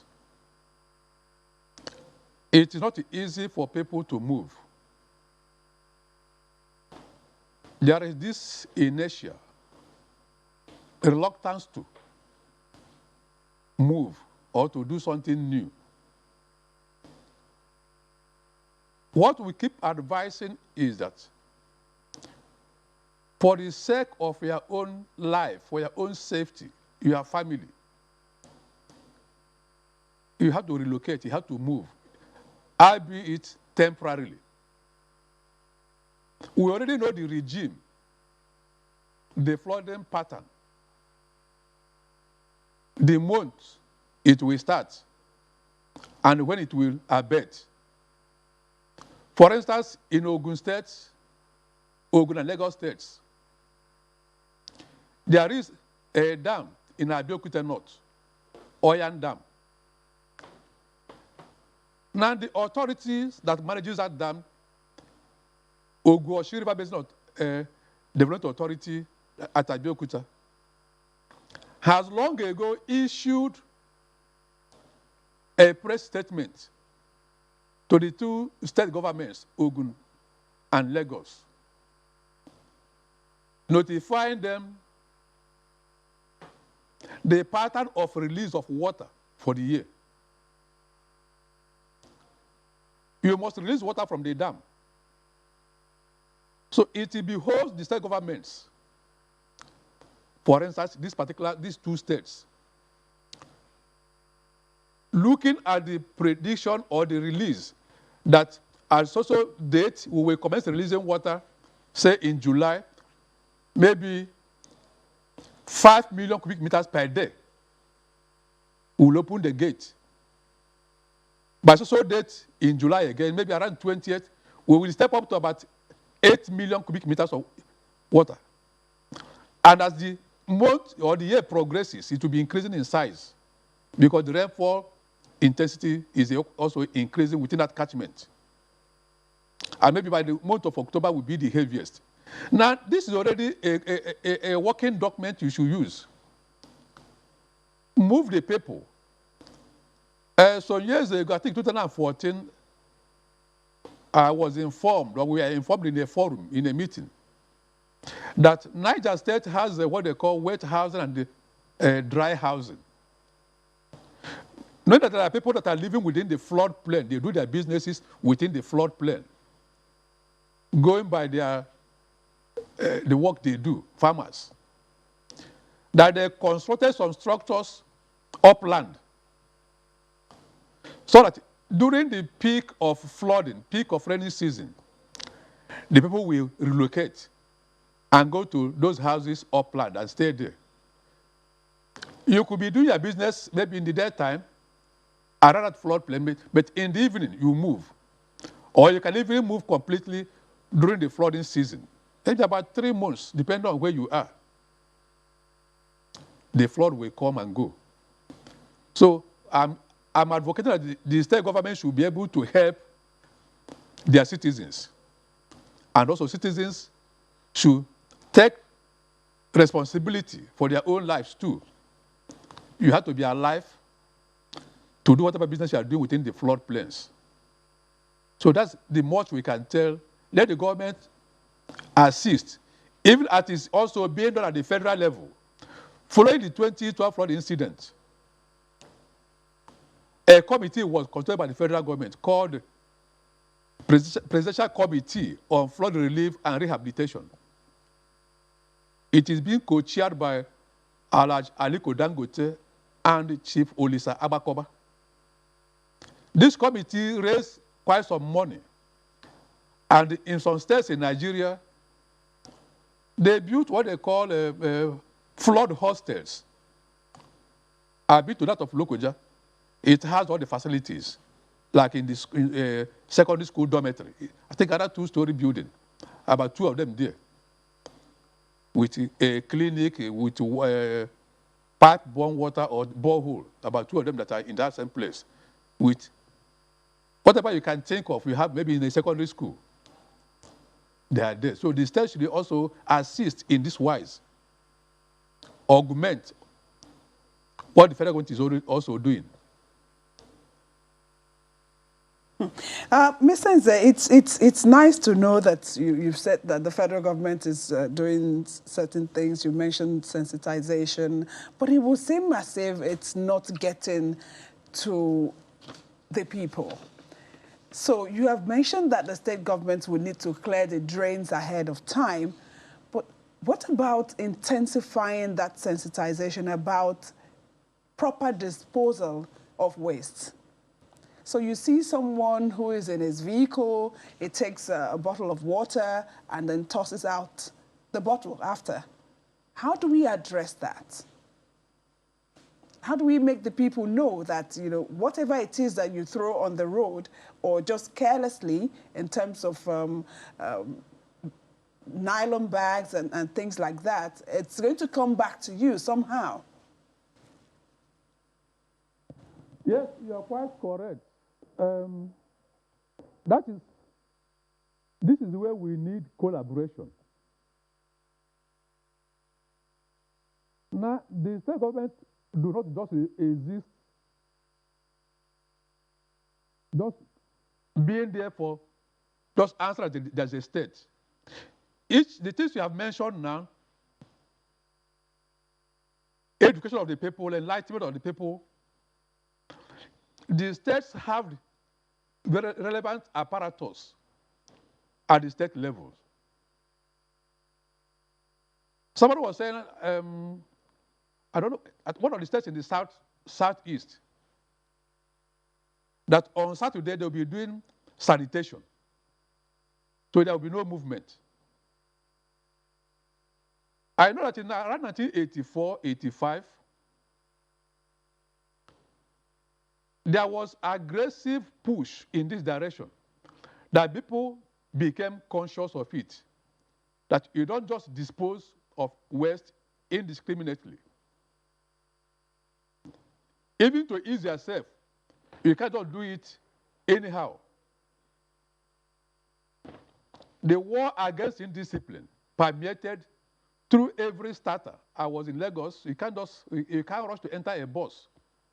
Now, each state has state environmental agencies, state emergency management agency, state minister of water resources, state minister of environment. There are other kinds of vanguards that exist in the states. It behoves each of the state governments now to key into what is being done at the federal level, to translate this to the grassroots. Like I will always mention, since you do political campaign, you carry out rallies, you have they call it now line up here and there. Let them take that same spirit to ensure that the predictions that have been made available to the states from the federal level are translated to relevant dialects and people be made to know of these are the consequences. Growing up in the 60s, I don't know what they call them that time, is it sanitation workers or inspectors? Even to, after pounding your apple in the night and eating, the plates you use in eating at night, you must wash them that night. Because somebody will come most likely early in the morning to inspect whether the mortar, the pestle, the plates were kept clean. They didn't come from Lagos that time. They were coming from the villages, local authorities.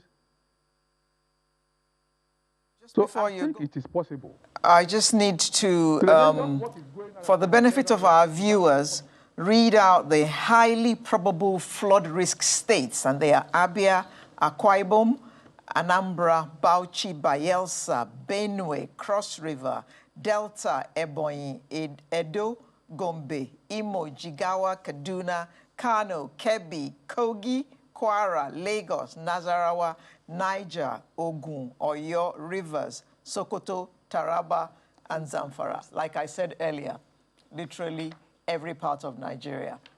Well, minus 9 states, 9 out of 36 only, or is it even 8? 9 out of 36. Thank you very much. We have been chatting with Mr. Clement Nze, who is the Director General, Nigeria Hydrological Services Agency. Thank you very much for your warning, Mr. Nze. I hope that Nigerians will take heed so that this time around we do not have disasters as a result of flooding. Thank you. Sunrise will return in just a moment with another very interesting conversation. See you.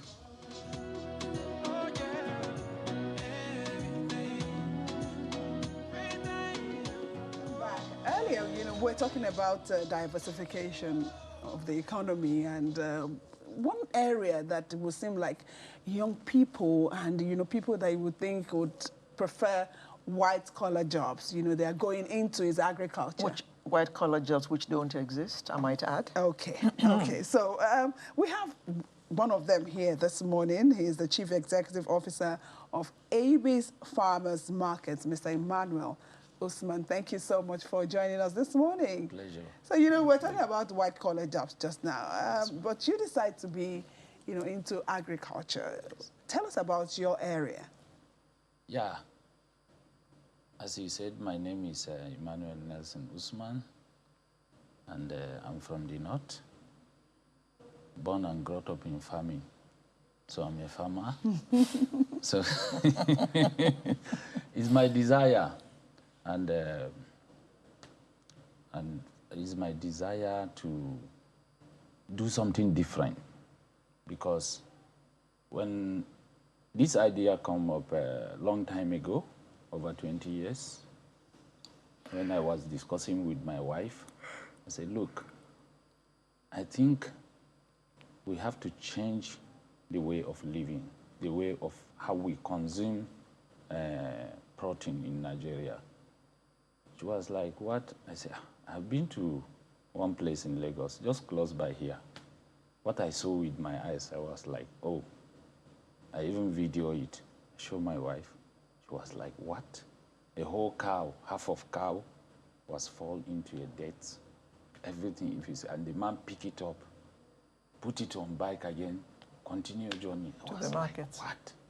So I tell my wife, I say, look, I had this desire. I have to change the way of people, how they eat meat, where they get their meat. She was like, how do you do it? I said, don't worry. So after like 4 years, because she was in Ghana, she just called me one day and said, come, you have to interflight and come. What you have been dreaming of, I have seen the same kind of thing. I said, what? She said, yes. I bought my flight. I was there.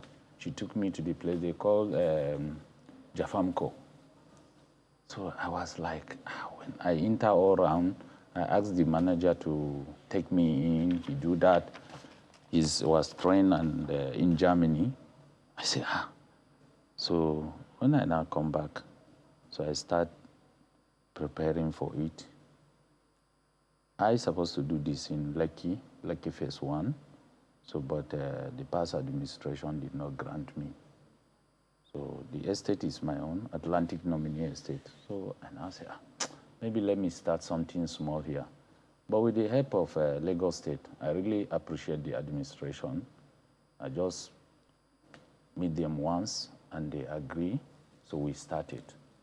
When we started, we go along with them. All the building, everything, they guide me. this is how you do, this is what you do.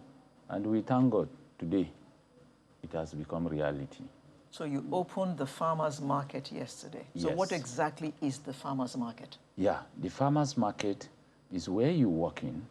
Everything is modern. We have good equipment. You walk in there.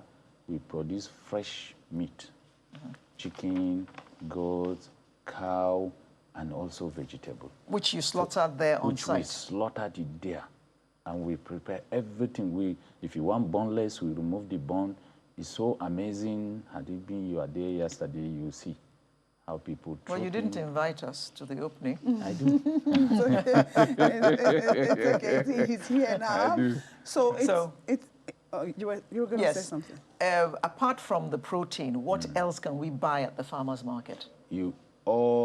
Everything kitchen is there. Fruits, vegetable, tubers, and Abby's Farmers Market we have our own product, special product out of vegetable and other things. Okay. We have honey, original honey. Okay. We have fonio. Fonio is very good for diabetes. And we have granules, grounded granules. We have kulikuli. I don't know whether you know about Where it. is your farm? I have farm in Ogun State. Okay. Like 2 farms. One is in Ijebu-Ode, around Ijebu-Ode. Then the other one, although I have never started the other one in it's not far from here.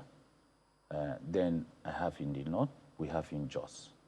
So you have produce from other farms Yes, in the farmers market? Yes, in the farmers market. But everything in the farmers market is sold by Abis? Not everything. Actually, we are not. Abis Farmers Market is not just about Abis. Okay. We are looking at the whole Nigeria entirely. So when we sit down, we say, look, we cannot do it alone. Why not we invite other farmers that we know they bring a quality products for consumption. So that's what we do. We have some tables that we rent for people. But before you bring in your farm produce, we have to check it. Is it okay? If it is satisfied by us, we display it. So that's what we do. It's not just about us. Is produce cheaper in the farmers market? Very, very cheap. Because that's very important. Very, very. Because when you hear of such markets that are, in certain places and, you need to you think, okay, all of the costs is going to be on. Why our produce are cheaper and cheaper than anywhere in Lagos? I can vouch for that one. One, you see, especially our meat. Okay. We can see. Is that your market? Yeah, that's it. Okay. That's it. So. Are you open on Sundays? Yes, we open on Sunday from 11 to 6 o'clock. Okay. Yes. Then working days from 8 o'clock to 7 o'clock. Now, what is your location again, in case a viewer wants to come? Yeah, for viewers that want to come, I don't know where you're coming from, but once you have passed Aja Bridge, descend to the Abraham Adesanya roundabout, go all the way straight. After Total Filling Station, there's a divert by your right. You see a big house that has glass. It was red and yellow. So that's General Paint Bus Stop. So anybody you tell him General Paint Bus Stop, most people know it. Okay. It's a way to Lekki Garden 5.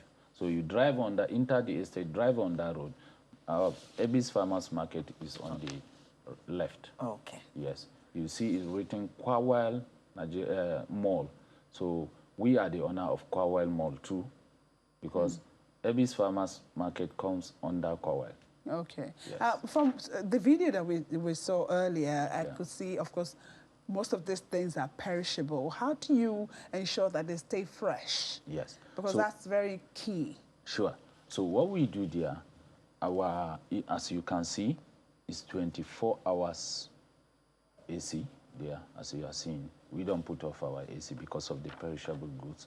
Then the ones that need maybe more moisture, we take it into the cold room. We have, I don't know whether you have it on your screen, we have like 3 cold rooms there, apart from the chiller freezers. We have many chillers freezers. We have these Scanfor freezers too, of which we are still bringing other equipment to support it so that when you enter there, you see everything is fresh. So how was the opening yesterday? Did people come to buy? Wow, it was amazing. In fact, even me, I couldn't believe it. Although I'm busy, but based on the report, everybody was like, what? Because people have been waiting for that. People ask us when this market will open, when this market will open. You can look at it. And what we did there, because what I do, I travel to many countries to see how they are doing their own. So I was like, why can't we do this? It doesn't cost us anything. And you have a number of estates in that neighborhood anyway. We have over 7 estates.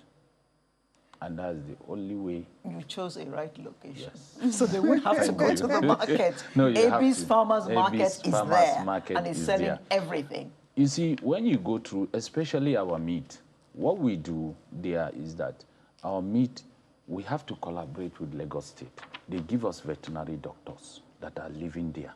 So any meat that we slaughter, before slaughtering, in fact, first, before we bring them in, we deworm them.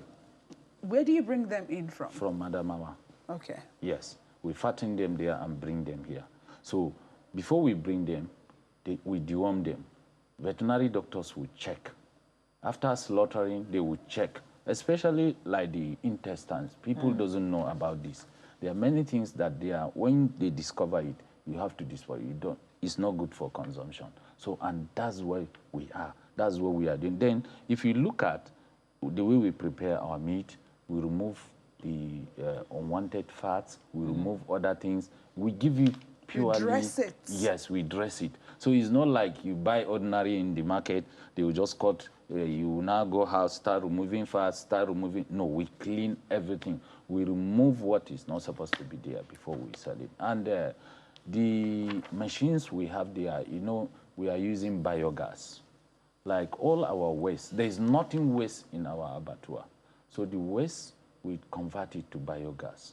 So immediately we remove the intestine and remove all the sheet and other things. We put it, there's a place there, we pour inside, and it goes directly into the biogas. It has no return valve, it's locked himself, so the smell will not come out again. You can't hear anything. So we will generate, in future, we'll be generating gas that we can even power the whole of that place. So, that would be nice. That would be nice to see. And I'm sure the people around that area who may have been, who may have started patronizing you, they will feel lucky, I guess. But what happens to those who are not, in that axis? Yeah. Fantastic question. Ebi's market is not just about that area. Ebi's market is about the whole Lagos State. And in future, maybe the whole Nigeria. One, we have our delivering vehicle there, and they are cold chain vehicles. We have also motorcycles, of which anywhere you are in part of Lagos, you can order our meat online, and we deliver it to you. And what we are trying... Online? Yeah. What we are trying to do in that market that is special, you see, most people have, we in Nigeria, we have this issue of trust. You send your housemate or house girl to the market, buy meat for me. She will tell you, I buy it 100 naira, while maybe she buy it 50 naira. So we are trying to stop that. So what we are doing different, you don't need any third party. Go to our website, go to our Instagram, we are on Instagram, check, we have the price. I want so kilo of meat. We package it, deliver it to you. So you do beef? Yeah, we do beef. You do mutton? Yes. You do lamb? Yes. What about pork? Goods. No, we don't do. We don't do pork. Yes. Okay. But we do turkey, we do chicken, local chicken, guinea fowl, we do fish, because India, we have our pond, fish pond. Oh, so you do that, Yes. that, what do they call it? The black catfish. The black catfish. Yeah. Only? Only. Okay. We try tilapia before, but to handle tilapia is difficult. Okay. You wake up one day, you see everything is gone. Dead. Everything is. What about delivery charges? I hope they're not too high. They are Suppose you not- were delivering well, to somebody in Ikeja. Yeah, what we do, normally delivering charge is not that much. You know, everybody do it. How much? I can't tell you. Oh, you because can't. Okay, we all This right. depend on the farmers area, I market guess. cannot cover all that. So we have to hire other delivering Oh, channels okay.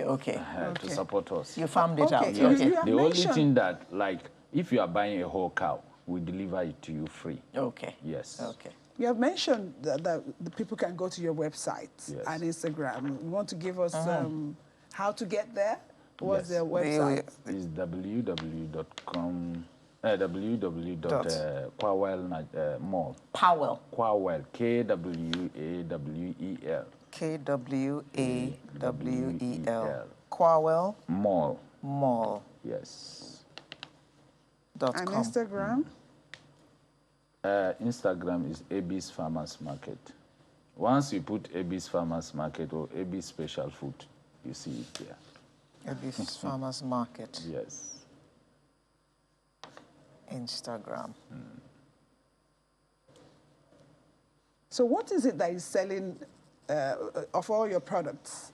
What is that? What is the hot cake? The hot cake there. Everything is hot cake. It's based on It'll your probably be needs. your beef. Yes, but the most interesting part of it is the beef.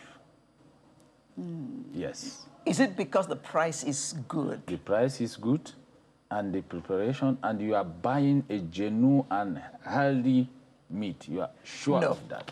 So do I come and point to, okay, give me 3 kilos of this, or is it already packaged? No, what we do, already we package them. We put inside the display freezers. Okay. So you look at it, we label them. This beef, this shaki, this pomo, Yes. this rishi. Then you choose. If you want more than that, already the butchers will do it and cut it for you. They package it for you very well. Then we deliver to you. And also, we grind meat there too. If you want it to Mince be meat. grinded, mince meat, we do it for you. Yes. Okay, And very we have- interesting. We have a special place where our customers will sit and wait for their order. Now, The farm that you bring your cattle from, Yes. is it? Do you have a ranch or something? Yeah, what we do, we buy from the locals, then we keep it in our Fatten own them. ranch, then fatten them before bringing Before them to bringing Lagos. them. And if we bring them to Lagos here, we bring their feed from there. So we continue feeding them before slaughter. Very interesting. It's interesting. And Abis Farmers Farmers Market. Market. Yes. farmers markets. So I was also thinking, okay, so it's other farmers can also bring, as Sure. you Their mentioned, produce. Yes. their produce, and Yes. you know. But of course, there's the Provided- arrangement. It's satisfied The with quality us. is Yes. interesting. interesting. One Thank should you. pay you a visit one of these days. Sure, you Or have one to. should order some. You have to. And But see, and suppose I want fruits. Yeah. Can I also order and you deliver? Anything that Anything- you want in farmers market, you can order it, we deliver it to you. Okay. So when I go to your website, do I see pictures of what I want to order? You will see pictures if you go to the Instagram, because we just opened the website. We are still uploading things. Okay. And so, but when you go to the Instagram, you see everything you there. see everything. Yes. Okay, so the website is Kwawel. Kwawel Mall. kwawelmall.com, Yes. and the Instagram handle is AB's Farmers Market. And AB Special Food.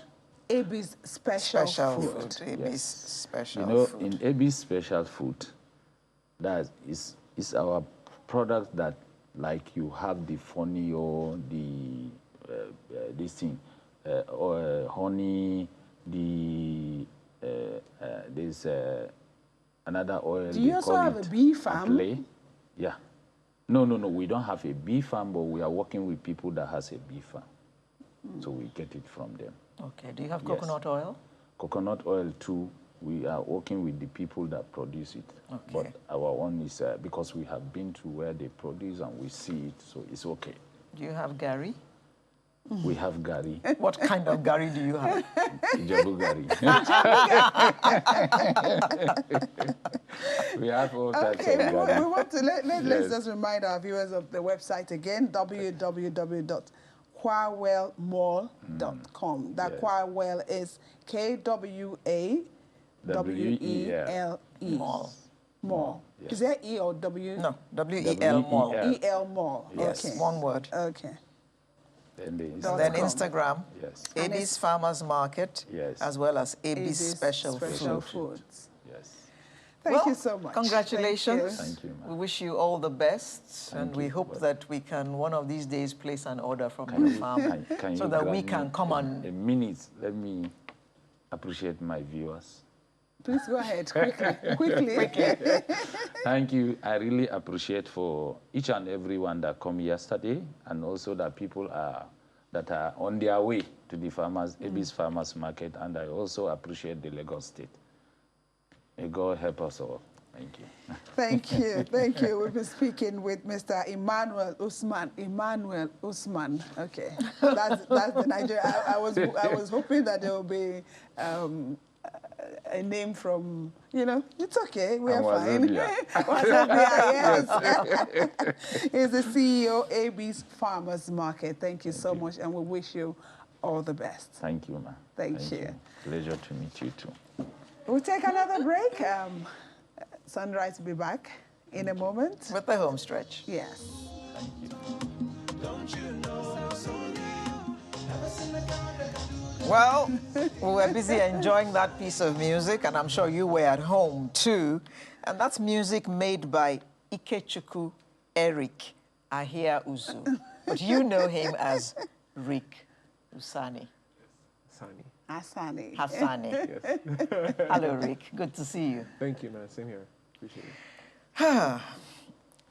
How did you get Rick Hassani out of Ikechukwu Eric?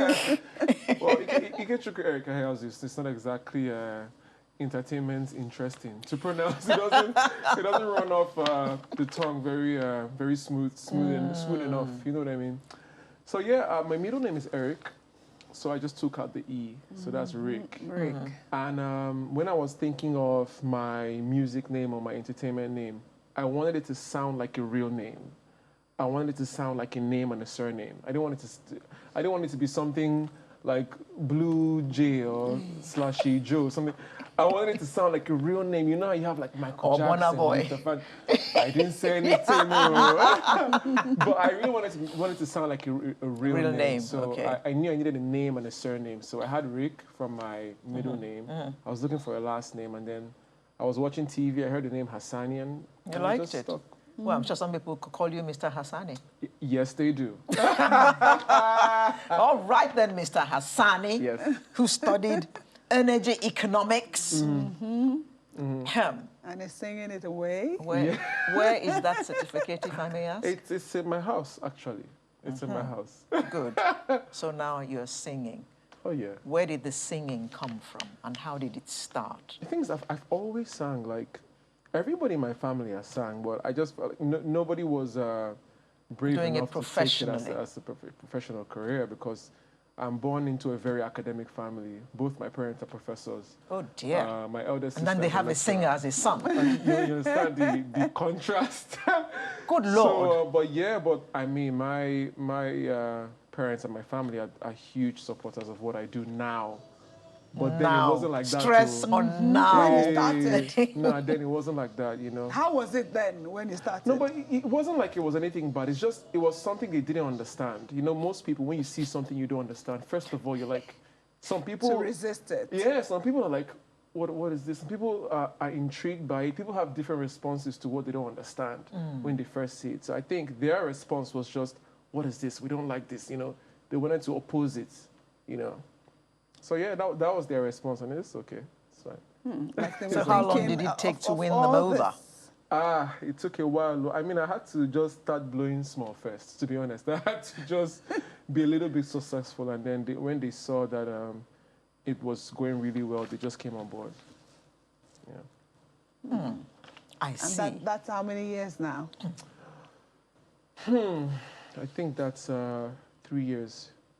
3 years ago. Yes, about 3 years ago. Well, I've seen you sing with Chike, Yeah. and singing with Chike, because Chike suddenly, I mean, for me, it was like Chike was not there, and suddenly he was in everybody's face. Yeah. He seemed like he just became an overnight success. You know? So singing with him, for me, is a big thing, and I was thinking, okay, maybe one day I'll get to meet this Rick guy who seems to be a bit wispy in this video, but I'm sure he will come of his own at some stage, you know. And now, here you are. Yeah, but I mean, like, the funny thing, first of all, I've been around long before Chike. You know what I mean? And I feel like it's different success stories, right? I feel like long before Chike came in the industry, I mean, I have had considerable amounts of success in different ways. Because the way the music industry now is there, you can really blow up anywhere. You know, you could be here and you've blown up in Colombia. Yeah. You could be here, you've blown up in Honduras, but you've not really blown up here. Yeah. You know, so that was the situation with me. I've already been doing concerts and tours in Malawi since 2015. You know, Colombia, Honduras. Not to brag, but I'm just So saying a prophet that was not how- known in his country for a yeah, long time. yeah, for a very long time, you know. And I mean, that's okay, you know. And I mean, Chike is, we went to school together, you know, so it's really a situation of when he was trying to, of course, you meet people that you know when you're trying to get into the business and stuff. So I was one of those people that he came to, I'm like, yo, man, this is what I want to do. I was like, okay, from my own experience, this is what I've done, this is what I've done, you know. And it's just incredible to see how far he has come with my own little advice and his own work, of course. You know, it's really, really, really, really good to see. Yeah. Touching. Yeah. Touching, And, you know, touching. the kind of music you've chosen, tell us why you told that line. Yeah, people ask me this all the time, but the thing is, the way music industry is and the way business is in general is you come with what you know how to do best. Let's say you want to get into the food business. If you know how to make Indomie very well, that's probably the thing you're going to Start with. You know what I mean? You want to Yes. start with something that you know that you really know, right? So the kind of music that I make, I'm not making it because I want to make that kind of music. I'm making it because I believe that's the kind of music I can make best. I know how to make other styles, though, but not as good as this style. So that's my own Indomie. You know what I mean? While other that's people your are own making noodle. different. I mean, and you were making that music not caring whether it would sell or not. Oh no, man! I think before that time, I tried different sounds. I tried everything from. I used to rap at some point, you know. Can you imagine with my voice? So I tried so many things, but it just got to a point where. You eventually stop deceiving yourself at a point, and you eventually just say, you know what, this is what I know how to make very well. If they don't like it, it's fine. But me, this is what I know how to make very well. So that was the point that things started changing for me. And luckily, Oh yeah. it was liked. Oh yeah. And it's selling, like hotcakes, huh? Oh yeah. Oh, yeah, like hotcakes. Wow. Yeah. Lucky you. Lucky smiling you. to the I mean, bank. I still have Amen. more work to do. You know, there's always more work to do, no matter how far you go. You know, like it will surprise a lot of people how well I'm doing outside of the country as opposed to here. You know, so that means a lot more work I have to do At here. home, Here. yes. You know what I mean? So that's because what they I'm. said charity begins At home. And it's very humbling because, I mean, I go out to maybe Mauritius or Kenya and it's crazy, you know what I mean? And then I come back here and it's like, you know, but it's something we're still working on and we'll see how it goes. You have your own record label? Yeah, I'm an independent artist. I own my own record label. Okay. You have other people on that label? For now, no, just me. Although I have a boy band that that really are my backup singers and my band that I turned into a boy band. So that's what we're working on next now. Do you find that Nigerians prefer more danceable music danceable in quotes, of course? You know what? I would say yes now, because that's a lot more of what they are giving. I don't believe that Nigerians nobody likes to dance all the time. True. You know? True. Sometimes you want to sleep, sometimes you want to chill. Like, there are different moods, but it's just now the bulk of what's in the market is up-tempo music. So that's what they're being given. That's why they want it. The thing is, fans don't really know what they want. It's the creators that decide what they would want. You didn't say you wanted an iPhone. The iPhone company made you want the iPhone. They created the iPhone and made you want it. So we're the ones that make you want what you want. So now there are just more people making you want the up-tempo music. There was a time when it was Style Plus and Olufumi and Angel of My Life. So would you say Nigerians love to dance then? There was just more of that there on the table. So that's why. Do you find that more older people appreciate your music? Oh, I don't really know. I don't really know. Because I find because your music very soothing. Mm-hmm.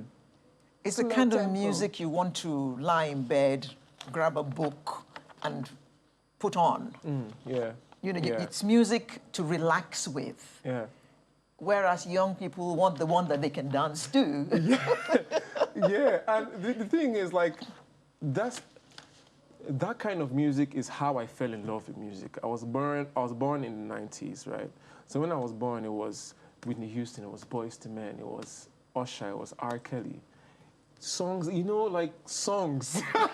Songs. You know what I mean? We know like, what you mean. We know what you I mean. believe the children are the future. Like, teach them well and let them, like, lyrics. You know what I mean? Yeah. Like, something that means something, you know. That's when I fell in love No, with forget music. lyrics, But man. no, Just get no. the beat right. You're You're going to make pots of money. But that's also cool, too, because I have a lot of songs Yes, like that on because my phone. I can see some level of, I don't know, I can't hear it well now, but, you know, you still have the touch of what the youth want today. Yeah. I'm still trying to, like I said, there's more work for me to be done. Like, I'm still trying to find that balance with lyrics and meaning and groove, you know. So I'm still working on it. It's a work in progress. It's a work in progress. Yeah. I see you smile a lot. Yes. It's good for the soul. Oh man, I'm a very positive guy, and now you have to try to smile these days, because especially in Nigeria, there's a lot going on. Oh yes, tell us about it. There's a lot going on, so you just have to try to smile. There's a lot going on. If you have to look at it and say, this is what I think we can do, what would that be? Man, to be honest, there's no one thing that can be said that is the ultimate answer to fixing Nigeria, because we are so far complex. It's man, you know, it's so complex. But I'll just say the people are, we have the greater number, so we can have the greater effect than any one person, than any one leader or any, you know. So it's just, I feel like if the people come together more and come together more intentionally, we can actually make some level of change. It's not going to change overnight, but I feel like the people have a better chance at changing Nigeria at this point than the actual leaders. That's what I think. Let me take you back a bit. As the son of 2 professors, did it ever cross your mind to be an academic? Oh yeah, 100%. I used to be an assistant lecturer. If I wasn't a musician, I'd be a lecturer for sure. I love teaching. I'm telling you, I genuinely love teaching. Well, I love explaining stuff. So do you have young people learning this trade from you now? I don't know. I don't think so. I don't think so. But since you love teaching so much, why aren't you mentoring any young people? Well, I probably am. I think I am. But maybe I haven't not put consciously. Yeah. But of course, I definitely am. Like, I have like my team or my staff that I lead. So definitely there's some kind of mentorship in that area. But yeah, I genuinely love teaching. I really love it. Yeah. So if I wasn't a singer, I would definitely be a lecturer. I would definitely be somewhere explaining something maybe to somebody. someday you would say, okay, I've had enough of singing. I want to go back to. Probably. No, I mean, you can't tell. That's a possibility. It's a serious possibility, you know. Wow. Wow. It really is. It really, really is. But I love entertainment. I love this job. I really love it. Hassani was nominated in 3 categories at the 2016 All Africa Music Awards: Best Artist in African R&B and Soul, Video of the Year, and Most Promising Artist. He also received 2 nominations at the Headies in 2016, including Best Alternative Song for Gentleman. Oh, wow. Can we hear Gentleman, please? This one Now, that let was me played. put you on notice. When we close the program, you're going to sing us out. Really? Yes! Wow. Okay. No problem. So you can have a few minutes now to think about which particular piece you're going to sing us out with. back up? But it's after. Oh, she will back you up. Yeah. Oh man, I'm so happy about this. That is so good. So that is at the end of the show, of Yes. course. Yes. Yes. So you were going to ask him something. Yeah, I was just going to ask, when he was saying he will sing us out. But let's talk about the song that's playing now. What's the idea behind it? Wow. The funny thing about this song was, at the time, in fact, for a very long time, how, especially in Africa, how the masculine love or attention is being described to a lady is very, almost aggressive, almost controlling somehow, almost bend down now, shake it for me now, I'm like, you don't just meet somebody and be like, shake it for me now, but that's what a lot of people see as the masculine, go to the kitchen and cook for me now. It's very authoritative. I'm the man of the house. I'm the man of the house. A lot of people, that's just what they think is love. If some men now in Nigeria, if you ask them, how do you show you love your wife? When I come back, I tell her she should go to the kitchen and cook for me now. My wife can't talk to me like Can't that. talk to me anyhow. That's how I show that I love her. You know what I mean? Yeah. So, and a lot of it is learned behavior. You don't really blame a lot of people. So this song is the complete opposite. Is saying how she makes me feel, how I don't feel really nice when I'm not with her, how she makes me feel more complete, how she makes me more powerful. How being vulnerable to her and honest about how I feel about her is powerful. Soppy. Yeah. but that's another angle. A lot of men haven't really seen Are you a vulnerability romantic? as power. What? Are you a romantic? Yeah, I guess so. I don't really like that word, but yeah, I Okay, guess. give me another word then to describe what you are. I think I'll just say compassionate, I don't know, or caring, or attentive.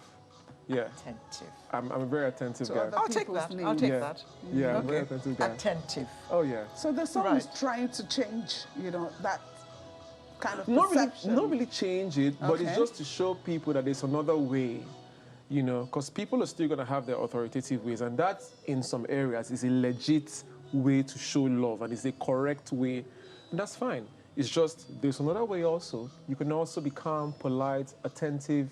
You can make her realize that she needs a gentleman. You can, So yeah, it's just to let people know that there's another way to do it. And there's not that fear of, because I'm gentle, you want to take me for a ride, Yeah. Yeah. Take advantage of me. That's the fear too. Perhaps that's why some people would, or some men would want to, react the other way that you talked about. That's a very legit. But you might also find a woman who appreciates it all Of course, and also shows you the same amount of care. of course, 100%. Good. So, Yeah, both ways. both ways. Rick Hassani, singer, songwriter, graduate of energy economics from the University of Surrey, Yeah. after a first degree at the Covenant University in Nigeria. He's well known for his single Gentleman, and he's had several songs to his credit, which include Everything and Who Are You? That's Rick Hassani. Yeah. our Artist of the Week for today. I appreciate it. I really appreciate it. Thank you so much for this. Thank you very much for coming. So we shall close the program now, and you shall have the singular honor of singing us out. Oh, wow. I'm going to keep it very short and sweet. Is that okay? That'll do just fine. So Okay. thank you very much for being part of today's program. I'm Alero Edu, wishing you a very happy weekend indeed, and look forward to being with you again with a fresh edition next week. I'm Bye-bye. Yomi Otaigbe. Thank you so much for sharing this 3 hours with Gone us already. this morning. Thank you. We appreciate it. And we have Rick Hassani Hassani. here. Oh, Over yeah. to you. Did I promise a backup? Yeah, you're supposed to. Please. You have to be go very ahead, ready. go ahead. I God hope you're help ready. me. I hope you're ready. God help me. Okay, let's go. You are the light in my day. You brighten my day. When I see you, I know I'd be okay. You are the one that I feel, and you know that it's real. When I think of you, I know I'd be okay. It's you, my love. Anytime I Okay. sleep, I see you, my love. Early in the morning, it's you, my love. This is about the backup I can provide. I was waiting for you to come in. Thank you.